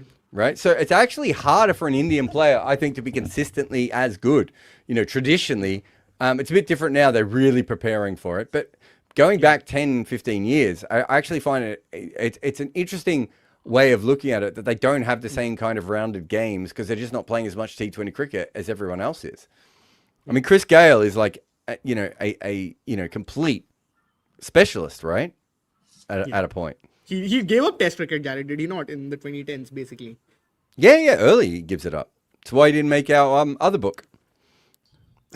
He did. Oh, run out chance again. Oh, maybe not. It went further away from than I thought. Another single for Virat. So in the last game, right, and Virat was apparently ill. I heard Simon Dawes saying Virat was really ill in the last game, not just injured. So he was 20 off 11. Yeah. Then he was 34 off 24, and he ended up getting 50 off 38, having been 20 off 11. And today he's 34 off 14. And he's going to end up crawling to his 50 off. How But many this balls? is a chase. That's the difference, 34. right? Like in a chase, you can even sleep for a bit in the middle, I guess. You can, but he's my only criticism here is his team will do better if they chase these quickly because of net run No, rate. of course. But I And think he is they're also just playing for factoring in the why did surface, he are not they get not? single this ball and then just get out again, which is what he did last Like time. if he gets out, say, in the 7th over, that doesn't increase the chances of winning, does it? That's what I'm It thinking. increases the chances of winning quickly. Does it? You don't Because want David to lose- faces more balls and Patidar faces He more balls. does. I will give you that. But like, oh, He's played a big shot. is he that out? one in the Oh, he's out. In. Yay! I hope you're all happy at ruining Virat for everyone today. Didn't get There's his that unders. at all. Yeah, I assumed you went unders. Trusty old Nicky P in the field. He never makes any mistakes in the field. I mean, he dropped a catch That in was front of the my eyes the exact other day. dismissal that he got last time. The exact same one. First Yeah, big you know shot. Kohli's not fit because he got out in a chase. I think people in the crowd are probably just transmitting what we're saying about him, and he was like, "I'll show you." Yeah, I think this was a fine innings. I don't have an issue. I know Switzer is going to have a field day, but as they always do. But yeah, They should win with overs to spare, right? they should I easily just win like this. winding Yeah, people up. he's done his part. He attacked the power play and they ensured that they didn't lose early wickets. Yeah. He's done. As his we part. said, on this pitch, I'm just having a look at it now. I think Badoni batted really well. Yeah. Um, Mukul was all right. Mukul was good. Mukul got stuck at the start. Marsh got stuck. Marsh got stuck. So I would say the only person who actually looked free-flowing for a long period of time is probably Badoni and then Kohli, who also then got stuck. He just got stuck at the end where everyone else has got stuck at the start. So, I mean, Kohli looked really good. Brilliant. I don't know why He's you guys are all finding slagging him force. off. I think he's definitely in the top 25 best T20 batters. Just take out now, eh? Yeah. It's Deepak Huda and then Virat. I think we all have Exactly. in that Yeah, order. agreed. No, it's Avesh Khan and then it's Virat Kohli. Oh, I forgot about Deepak Avesh. Huda. Yeah. How Yeah. about Deepak Huda at second then? Did you see, Rob? He went out today. Our man Avesh Khan. Oh, he had a bat. Yeah. Ruined his average forever. Did he get clean bowled like everyone else did? Yes. Through his legs like everyone else did, didn't he? Oh yeah, 1 off 2. Oh, that's a shame. I had to watch some. I don't know if I'm allowed to say that with the chats that you guys get, but I actually watched some PSL today. Highlight of that was there was a cat on the field, which I always enjoy You when there's did say- animals. I thought that was here, and I was like, how have I not seen this cat on the field? I didn't realize It's it was a really, different game. really big cat, like an oversized wild cat, which I enjoy. But if you haven't seen, guys, this week in the Brisbane Premier League, which I am proud to announce, I've watched 2 games of this week. The Brisbane Premier League. The Brisbane Premier League. That in the Sydney Kangaroos game, there was actually a kangaroo on the cricket field, and I really enjoyed that. That has made my week, maybe my whole year. So if you go to Australia and like everyone goes, and the first thing they want to see is kangaroos, and so obviously in the cities there's very few kangaroos, right? Although more than there ever has been before because of climate change and all these different things. But the Okay. best place to find them: golf courses, cricket grounds. Nice. So if you, I remember like taking my son to a place once where there was about 60 of them just grazing on this cricket ground. That's really cool. Yeah, I would love that. What are they? Are they? They're not all that placid, are they? Like they do boxing, don't they? Kangaroos. They're placid until they don't want to be. Does that make sense? Yeah, and yeah, like my cat. I mean, They're if a you bit put- like, do you know what they're a bit like? Rob? Everyone They're a bit does. like the guy who's at the pub who drinks all day, but once he gets past 8 pints, Yeah, it's called Stephen Hamby. Works for Bet365. So you're never quite sure if they're on the 7th pint and they're still having a bit of fun and a laugh, or they're on the 8th pint and they're going to punch you because you looked at them weird. Right? Because Yeah. they can be really, really fun and jovial, right? And really nice and tender, and then suddenly crunch. Yeah, it's you like 31% of all Englishmen are exactly that profile. All I'm saying is kangaroos, and also when you've got kids, the thing that you always have to realize is just their size. They are so much bigger than you think they're going to be, kangaroos. So most people, when they say they've been hanging around with kangaroos, they've been hanging around with wallabies. Wallabies are tiny. Kangaroos are basically, an adult red is probably about our height, right? And an adult grey is probably just slightly shorter than the average sort of woman's height, so about 5'6", maybe 5'5". But they're pure muscle. Every single part of them is muscle. Yeah. You don't want to. I mean, I've seen a bit of footage of like man versus kangaroo, which I probably shouldn't have done. But they're very boxy in how they fight, Yes. because they're jumpy and the hands are in front, like they're really like natural boxers. Wicket. No, That's four. Mr. Man. Not a wicket. Avesh is bowling well today, though. Yeah, He's not Ed from able to- Patadar Average through bowls well. slips for 4. Yeah, they do box. Not box the way we box, but they do. So the old Australian logo used to be the boxing kangaroo, That's right. but they had to take it down because it was actually animal abuse making them box. It's also, Do kangaroos? so kangaroos will box each other, but it's Yeah. animal abuse making them box a human in a ring, which is what people used to do. Do you know that Jerry Springer on one of his shows Woke once fought a nonsense. bear? Cancelling that. Did you Sorry, know that? Jerry Springer what? Fought a bear on one of his TV shows once. He genuinely fought a bear. There's actual footage of it as well. But there used to be the NBA, and then there was another league called the ABA. So at one stage, most of the best players were in the NBA, but there was a small percentage of the best players in the world were in the ABA as well, right? Dr. J was in the ABA. Yes, And, yes. and there was a regular, I can't remember which team it was, but there was a regular night where you could go about once every month where they would fight, where the owner of the team would fight a bear. And that, Will Ferrell plays that in the movie about the ABA. But it's a real thing that would happen. You would go to a basketball game and watch a man fight a bear. So that is a thing that happened in America, Rob, over many generations. Well, I know all the stories of the boxing bouts where they used to make boxers back in the day do horrific things to earn their money, and fighting animals was one of them. But there was a show called Man versus Beast about 20 years ago, and it was just at the just at the start of like people getting angry at things, so they cancelled it. But it was Donovan Bailey against a giraffe was the one that I remember, and this is the stuff that I really want to see. Like, Did he beat the giraffe? I have no time for. Well, I think they I'm going to have to look it up. I can't remember whether he beat him or not. Oh, no. Round 1 versus the giraffe. They got... Donovan Bailey is associated with high-profile gimmick races. No, here we go. Sean Crawford was the sprinter who ran against a giraffe. He beat the giraffe comfortably. Then he raced a zebra. See, this is a TV show that I want to watch. Then he raced a zebra, and he lost to the zebra and then claimed that the zebra had a false start, leading to a rematch. The zebra was juicing. Leading to a rematch, which Crawford also lost. Now, this is where it gets really funny. Other rounds in Man versus Beast. Now, I think that we should race animals and stuff for entertainment purposes, but I don't think animals should be abused. So I don't think there should be like combat sports against animals unless it's like Piers Unless Morgan. the animal started it. Right. If it's Piers Morgan against a honey badger, then absolutely, definitely have it. By the way, as soon as this game is finished, everyone, go and watch a documentary about honey badgers. They are the best animals in the world by a million miles. As Jitesh smashes his- And he's hit it for 6. Good shot.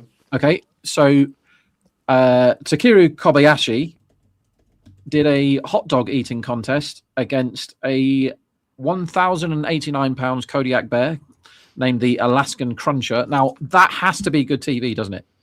Kobayashi is the greatest hot dog eater of all time, isn't he? No. Who's the great hot dog eater? I don't know why I know this. It's Joey Chestnut, Jared. You know this. Oh, okay. Joey Chestnut is the man that can put the hot dogs away, as Jitesh goes again for 4. Yeah, just gets it. Away. Obstacle course. US Navy SEAL Scott Helvenston won a race against a chimpanzee through an American Ninja Warrior style course. See, why isn't this on telly anymore? It sounds absolutely amazing. How about this one? This one I can kind of understand why it was cancelled. The jet pull was an Asian elephant pulling a DC-10 jet against 44 dwarfs. Wait, what? And that's why they got cancelled. Oh God, I know what I'm doing tonight as this goes. And he's gone again. 6 more. The God, tug that's of almost war- exactly the same as what he hit 2 balls ago. Right. Yeah, exactly, he's looking good today. Right, new Yeah. game. The tug I of thought war was Jitesh should between have been a topped and he's sumo useless. wrestler and which animal? Sorry, the tug of war was what? So a sumo wrestler had a tug of war on this TV show, which I'm going to watch every episode of as soon Against as I... the bison. No, anyone else? Cheyenne, what's your guess? Sumo wrestler. Who are you pitting a sumo wrestler against for a good watch on a tug of war? Rhino. I have no idea. Rhino. I actually thought that too. So you're both saying rhino. The answer was a female orangutan. They're strong, aren't they, orangutans? They are very strong, yeah. And the last one was a wall climb, but they used the chimpanzee again. World-class free rock climber. Was it the same chimpanzee? No, it doesn't say. That's the question that came to my mind. The world-class free climber raced against the chimpanzee. Who do you think won? Mm-hmm. Chimpanzee won that one. Very Yeah. easily. So that's man versus beast, and I know what I'm doing tonight. Rob. Wait, which animals would make the best test match openers? Oh. Okay, so there was a. Do you remember when the internet, like obviously you two children won't remember this. Jared, do you remember when, like, mid-late 90s, there was sort of, before Miniclip, there were versions of games, like the first stick cricket and stuff. Yeah. BBC did a game, and it was jungle animals playing cricket against each other. And the opening batsman was, as Patidar goes long. 6 more. Come on, Patidar. Wow. He's going to have to get most of the runs. Jitesh is killing this top bat. It was safari animals were cricket teams, and there was a really cowardly. I think it might have been like one of the big birds, maybe a flamingo or a toucan or something, and its name was Cheyenne Frady, which is pretty good. They were all called after cricketers. Which animals would be the best openers? You just want like that's out for Patidar. This could be straight up in the air, yeah. That looks out. Will they drop it? now he's damn gone. it. Yeah, now he's good.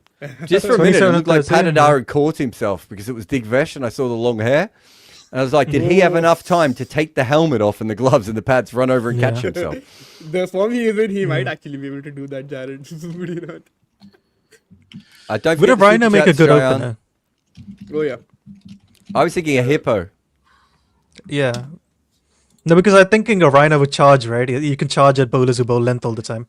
I mean, if you had rabbits at both ends, you get a lot of singles and twos. So Yeah. are we thinking T20 or Test or what? I don't know. It's your game. Be up to No, you, yeah. I think I said no. test. My question was for test. You want like one of those old war horses, don't you? You want one of them. Clydesdale. Or you mean an actual old war horse? Yeah, like Boxer out of Yeah. Animal Farm. I want him opening the batting. Fuck. Dependable, solid, and if he messes up, straight to the glue factory. Was Boxer not a Clydesdale? Someone tell us on the chat, and someone read the chat out because I don't know where the chats go. You lot are always reading chats and saying things. I've never seen one. I don't know where it happens. I assume you lot are getting text messages or something. Anyways, so Ashish Iyer asks if the only thing Impact player has taken away is bits and pieces players who anyways have no role in 2026 genuine all-rounders bowl 2 to 3 overs and bat. I agree with that. I 100% agree. I do agree with that. I find that hard to disagree with. Definitely. I think the only thing you can argue is it doesn't develop young all-rounders because young all-rounders do tend to be bits and That pieces. is a valid point. Yeah. I'll give you that. Oh my god. Who are my favorite filmmakers? Tarantino, Jarmusch, Mieke, Ryan Fleck, and what's her name? Anna Boden, Coen Brothers, Peckinpah, Park Chan-wook, Catherine Bigelow, Roger Corman, Werner Herzog, Hal When he- Ashby. Are you just saying When he- random English words? When are Like- you going That's to what I was say going to Ron ask. Shelton? Park Have Chan you heard of Wook is anyone Park apart Chan from Wook is Tarantino? not the most. I suppose there are English bits in that. Yeah, Wes Anderson, Paul Thomas Anderson, a lot of Andersons Okay, I heard apparently. that name. Jared, what about the Oh. guy who produced this BoJack Horseman? Oh, he's Ouch. gone. Ouch. He's edged it. Oh wow. Yeah. That is out. The Prince. You know, is 170 was on. 170, 180 game was on. Yeah, it definitely feels like that in hindsight. Or if they had Mayank Yadav, they might have Oh, done yeah, something that- here. Yeah. There are lots of ifs there. He's done well to edge that, Tim David. It's not Tim It's David. not Tim David, Jitesh. Oh, wasn't it? No. Jitesh. Oh, sorry. God, how could you possibly get both of them confused? I didn't. I just thought that because Tim David went out, I Okay. thought he was facing. Oh, I thought you looking at the screen and got confused. Okay, that would have been weird. Yeah, Shad, I was about to say, like, you might know more English filmmakers than I will because I barely watch any English movies. I knew Tarantino. I didn't have a clue about Yeah. the others. I feel like Jared was making up. To be fair, I did also mention Japanese, Korean filmmakers. Why didn't you say Ron Yeah, Shelton? all are the same to me. Jared? Where's Ron Shelton in all this? Do you know who I do love? Roger Corman. Do you know who Roger Corman is? Yeah. What films? Basically, every bad film. He basically invented B-grade cinema. His greatest film is Death Race 2000, the original, which is Sylvester Stallone running over old people to get points in 1970s. I that need to is watch an this movie. absolute masterpiece. David Carradine's in that, who was also Bill in Kill Bill. I'm talking about him earlier. Just absolutely genius as well. Yeah. Random, but I Vittorio- love the Back to the Future series. No, thank you. Vittorio De Sica, the Italian director, I like him too. A couple of the Polish directors are really good. Yeah. No, I like lots of different directors. Nice. It's going to sound, to anyone who doesn't know anything about cinema, I can understand why it did sound like I was making up names. Did you do what was the guy that did Mr. Glass? What's he called? M. Shyamalan or whatever. M. Night Shyamalan? Shyamalan? Yeah. Yeah. Yeah, I like him. He does M. Night lots of fun. Shyamalan. Lots of It's funny just stuff. the problem with his movies is, Rob, we don't know if you're autistic or have ADHD, do we? We're not sure what spectrum you're on. Well, the I mean, it's a much longer show than this, but the 2 days I had of tests, they were both definitely sure I had ADHD, and one was definitely sure I was autistic, and the other one said I wasn't. So who knows? So That's what the doctors say. I've been looking up ADHD for a few different reasons recently, and one of the things when you have ADHD is you are very good at working out what the twist in movies is, apparently. Right? Ah. Yeah, fair. So have you guys ever seen the movie The Prestige?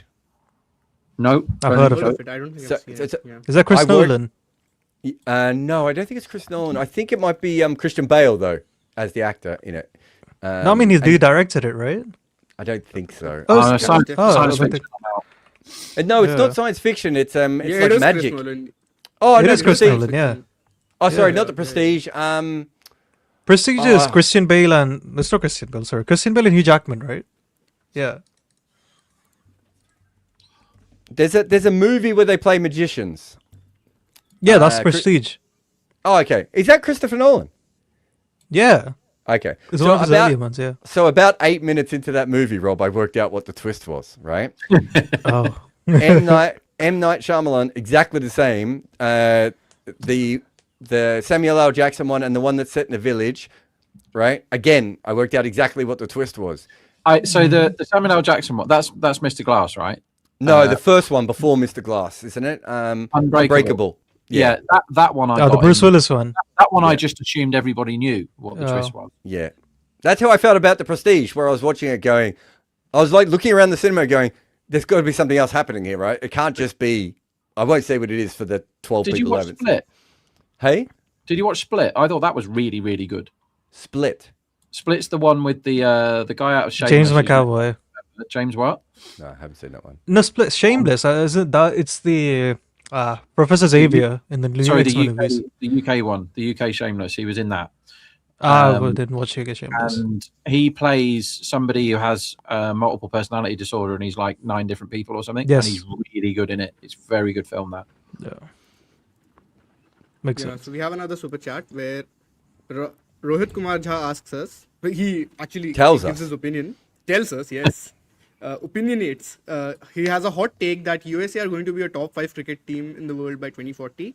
The reason is that big US companies are run by Indians who are investing in cricket, and the same with Canada. What do you think, Jared? No, they're not. Top 5 in 15 years? Yeah, I know. It's just too soon. It's just Yeah. too soon. Exactly. I tell you the reason why. It's because the overall cricket culture in America is still not where it needs to be. Exactly. And so generally, at the very least, you could have something like what happened with War Afghanistan. shot. And that's a Big six. shot. 6. By Tim David there. Yeah. After a ball after he complained about Spider-Cam, by the way. It's the same with Afghanistan. So Afghanistan had an incredible rise over like 12 years, but half their players still didn't know very basic things about cricket. And it's because you need to be in a culture of cricket where those things are being shared with you over and over again so that the second and third generations get it. And if you look at the history of Test cricket, we've always seen a similar kind of thing. It takes time. It's not going to be by 2040. Will America eventually have a good cricket team? I don't have much doubt that they won't. What's the word you use? Jared? Shibboleth, right? Shibboleth, yes. All the shibboleths. Has that gone to the moon, or is that where's that gone? Oh wow, that's 6. Oh, it's out. It's out. Oh, it's out. Oh, no, it's not Oh out. my god. Oh my god. Takes the catch on the Oh my boundary. God. He does an underarm throw, does Markram, and he somehow manages it to throw it past the other fielder. Oh, Who was it? fucking Was it hell. Puran? I think that was Samad. Was it Samad? Samad. I Might have think been that was Samad, yeah. So why did he actually go out of the ground? Yeah, he did. He did Right. need to throw it So he back. had- No, it's the had other to- way around. Samad threw it. No, Samad threw it, and Markram was just watching. Oh, it was Samad- Markram. Yep. Yeah. Samad was, He takes the catch, he throws it up in the air, and Markram's just not expecting the ball to come to him. Markram It was a missed. bad underarm Yeah. throw, to be fair, but he wasn't Yeah, away. he not was. great awareness either. Yeah. Like a wicket here could have made this a bit fun, guys. Like I know they would probably Nah. still lose, but They have Kurnaul Come next, on. right? Yeah. I know, but that would Yeah. make it a funny game, would it not? And that's a 4. No. And let's Is it midfield stopped it? another No, it's boundary, 4. shall we? Oh my god. Yeah, so the shibboleths, it's a Jewish phrase, by the way, and it basically means that you can read a religious textbook and you know everything about the religion, but you actually don't know anything about the culture and the customs and the untold things. That's what a shibboleth basically means. You can look it up. It's a really interesting Jewish term. That's what cricket has so many shibboleths that, like, as I said, I was covering Afghanistan in the 2015 World Cup, and Andy Moles was showing them how to bowl cross seam. Right? These are international 30-year-old men who didn't know how to bowl cross seam, and I learned how to bowl cross seam when I was 8. Like, there are just certain things that you cannot cheat, right? And that's the thing with the USA. Will they be a good team by 2040? Yeah, I could see them, I'll but give you two more reasons. not right? legitimate top team. So one, Aaron Jones has set them back a bit, I think, with what he was getting up to. And two, if the USA uncover a brilliant cricketer in the next 2 years, he will play international cricket for somebody else. That's the immediate problem they've got. So 14 years is too quick to get them really good. I'll give you a third one. Where does America get all of their best professional athletes from? I don't know. Eastern College I Bloc. don't know the sports. answer to this. It's high school and college, right? Yeah. There's Oh, yeah. no cricket in college or high school. So even if you were to bring that in, and they will, obviously, hopefully in the next 14 years, the chances of that being at the level to help them out, you always have to, with any country, you want to work out where you produce your athletes and then try and replicate that with a new sport. Correct. Yeah, that's fair. We've got this other question about Stein versus Bumrah versus Rabada versus Cummins in Test match cricket that Amartya asks. This will be Actually, we easy have to covered. answer. We've covered Bumrah versus Rabada and Cummins in Yeah. a piece, right? And we had Bumrah 1, Cummins 2, and Rabada 3 at that point, I believe. That was done at Jan 2025. So Bumrah attacks the stumps more than Rabada and Cummins does. There's the easy one. Steiner, Jared has to answer it. Stein does probably attack it a little bit more than the other guys. Bit skiddy, no? Yeah, Stain's the only swing bowler on that. He would have been a wobble ball bowler if he came through now, but he was a swing bowler back then. Isn't I Bumrah have- a swing bowler? No, he can swing the ball. He can So swing the can ball, yes. so can Cummins. That doesn't make you a swing bowler. Stain is Yeah, but I know for a fact Bumrah doesn't bowl the wobble ball. I know that for a fact. I don't know when was the last time I saw him bowl it. I know, but he seems Yeah. the ball. Fair. Okay, fair. I Yeah. forgot that exists. Yeah, yeah. Fair. There is another way to seam the ball that is not just a wobble Yeah. ball. So Stain was a swing bowler, so he's different from that perspective. I have Bumrah slightly ahead of Stain on my list. Oh wow. I might have Stein slightly ahead right now, I think, but Stein, Bumrah, Cummins, Rabada would be my order. I think of the top. Going back to our favorite word today, longevity. I'll take Stain. Oh yeah, that's what exactly. We've got, so this one is done. We've got another question for myself and Jared, where Samit Khan asks, after this SA20, I'm sold on Herman and Mokoena. With Proteas already blooding them, how do you see their ceilings, and realistically, when do they break into the IPL, next year or the next mega auction cycle? I haven't actually got a whole lot of them, so I will not give big opinions, but I quite like Mafaka and Luan de Pretorius from, like, if you're talking about the young guys from South Africa right now, who I feel like have genuine potential to be IPL level players, or even like good international players, of course. Is he talking about Ruben Herman? I would assume so. Is he, Rob? Is that the guy? Yes, he is. He is talking Not about Jordan Herman. Oh, Jordan Herman. I was going to say. I was like, all I can remember is Ruben Herman. I was trying to remember which one he meant. Jordan. I'm so sorry. Yeah, Jordan Herman. Are they brothers? They might be related. I don't know. Yeah. Oh yeah, they are brothers. Yes. Yeah, they're brothers. Yeah. And that is a big six again. I would have thought Jordan Herman is a considerable distance off, but he could have like a Britsky-like rise. Do you remember when He has a Britsky good was year, Jared, last year. 34 and 137 in the last 34 and 137? Don't cut it in the IPL, my friend. No, but that's the SA20, right? So that's not as high scoring as the IPL, is it? No, I know, but I'm just saying. Yeah. I don't. That doesn't mean he's on the verge of the IPL. No, that I can say that. My word, some of his years were dire.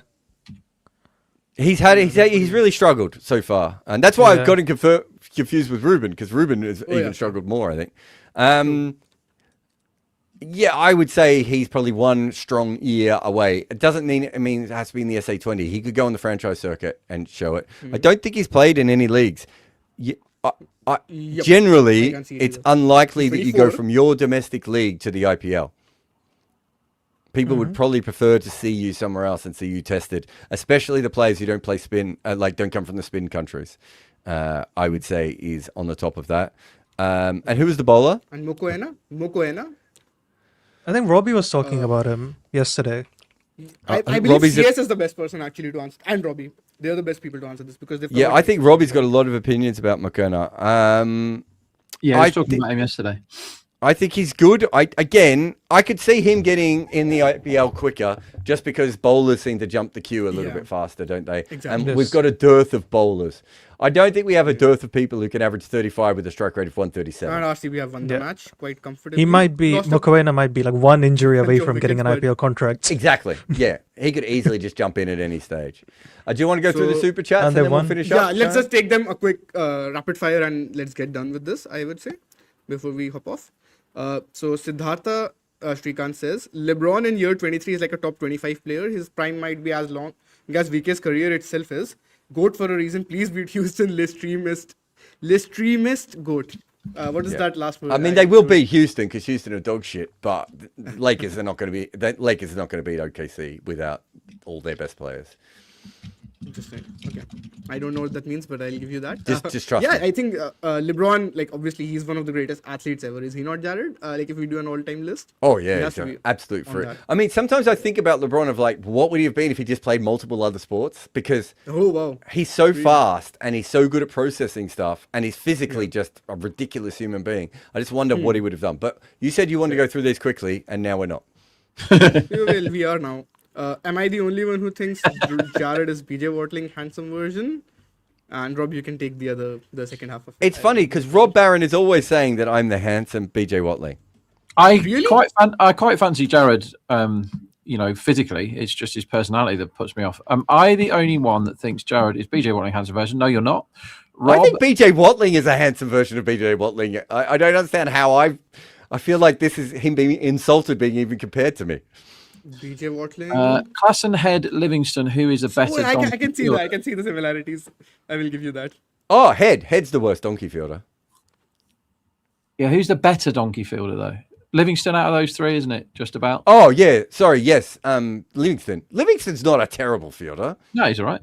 Yeah, Clarkson's doesn't not a concentrate. fielder. And To be Head, fair, Klassen is very ginger and he plays in the sun a lot, and that is not a good combo, so we can forgive him some of that. And Head has become a very good fielder in some ways, right? Head is a talented fielder, as is Klassen, but I don't think either of them concentrate. And Head doesn't even bother in the IPL, does he? He just impact subs. He doesn't field that much, does he? He's mostly an impact sub. Yeah. Yeah. Some travel advice for you, Jared. He's asking you travel advice, Jared. Dope. Sunshine Coast, better than Sydney, Melbourne. I'm not a massive fan of the Sunshine Coast. The best coast on the east for me is the coast that's south of the Gold Coast and north of Sydney. That whole area in there. There's heaps of great beaches in there, and also south Jared, of I've Sydney. seen this. Yeah. Sorry to interrupt you. Go on. South of Sydney also has some really nice coasts as well. Like a long way south of Sydney, like 200 or 300 k's. South of Sydney, I think is really nice. I'm seeing a reel on that only. Yeah. Sunshine Coast, I never loved it. A lot of my friends go there now and they seem to like it. It was never for me though. It's very commercial, I think, these days. All right, and we have a final super chat before we hop off. Jerry Bancroft 9773 says, "I doubt cricket in the US and Canada will step up." It will, because cricket is will, already but- the second biggest sport in the world, and it's about to get a lot more important and a lot more expensive and make people a lot more money. And money eventually wins. And Canada and I don't know as much about Canada, but US specifically is going to have so much money to spend on cricket. They will get better at cricket. There is no doubt about The that in my Olympics mind. makes it more interesting, does it not, Jared? With Everything, the just- LA28? Major. Look at the owners of the IPL franchises, right? Like, Yeah. look at what's happened with football in America in the last 30 to 40 years. MLS, Right? right? What's going to happen with cricket? Even if it only goes 50% of what football does, they're going to be much better. They're not a bad men's football team, and their women's football team's They're not, incredible, they're right? not. So, Yeah, correct. so what's women's cricket going to be from USA, right? They could easily be one of the better teams. Remember when Brazil put all their money into women's cricket over men's cricket, and they got really Yes, good at yes. it so much now that Yeah. even Rob knows about them. This one lady who took 9 wickets, right? Yeah. 9. Yeah. Laura, what's the full name? Sorry. Laura, I took 9 wickets, and I should have killed the person who took the 10th. That should be her full name. Laura Cardoso. She's only 21. That's a big achievement, right? 9 wickets in a match. Wow. I think 9 wickets is a big achievement at any age. But is that us done? All the chat's done? Yep, we are all done, guys. Then Perfect. thank you so much for joining us on the live. Goodbye. We love the game, but we love the stories. Fans have stories. Former players have stories. Journalists have stories as well. Combox brings them all together. The game. Combox. The game lives on.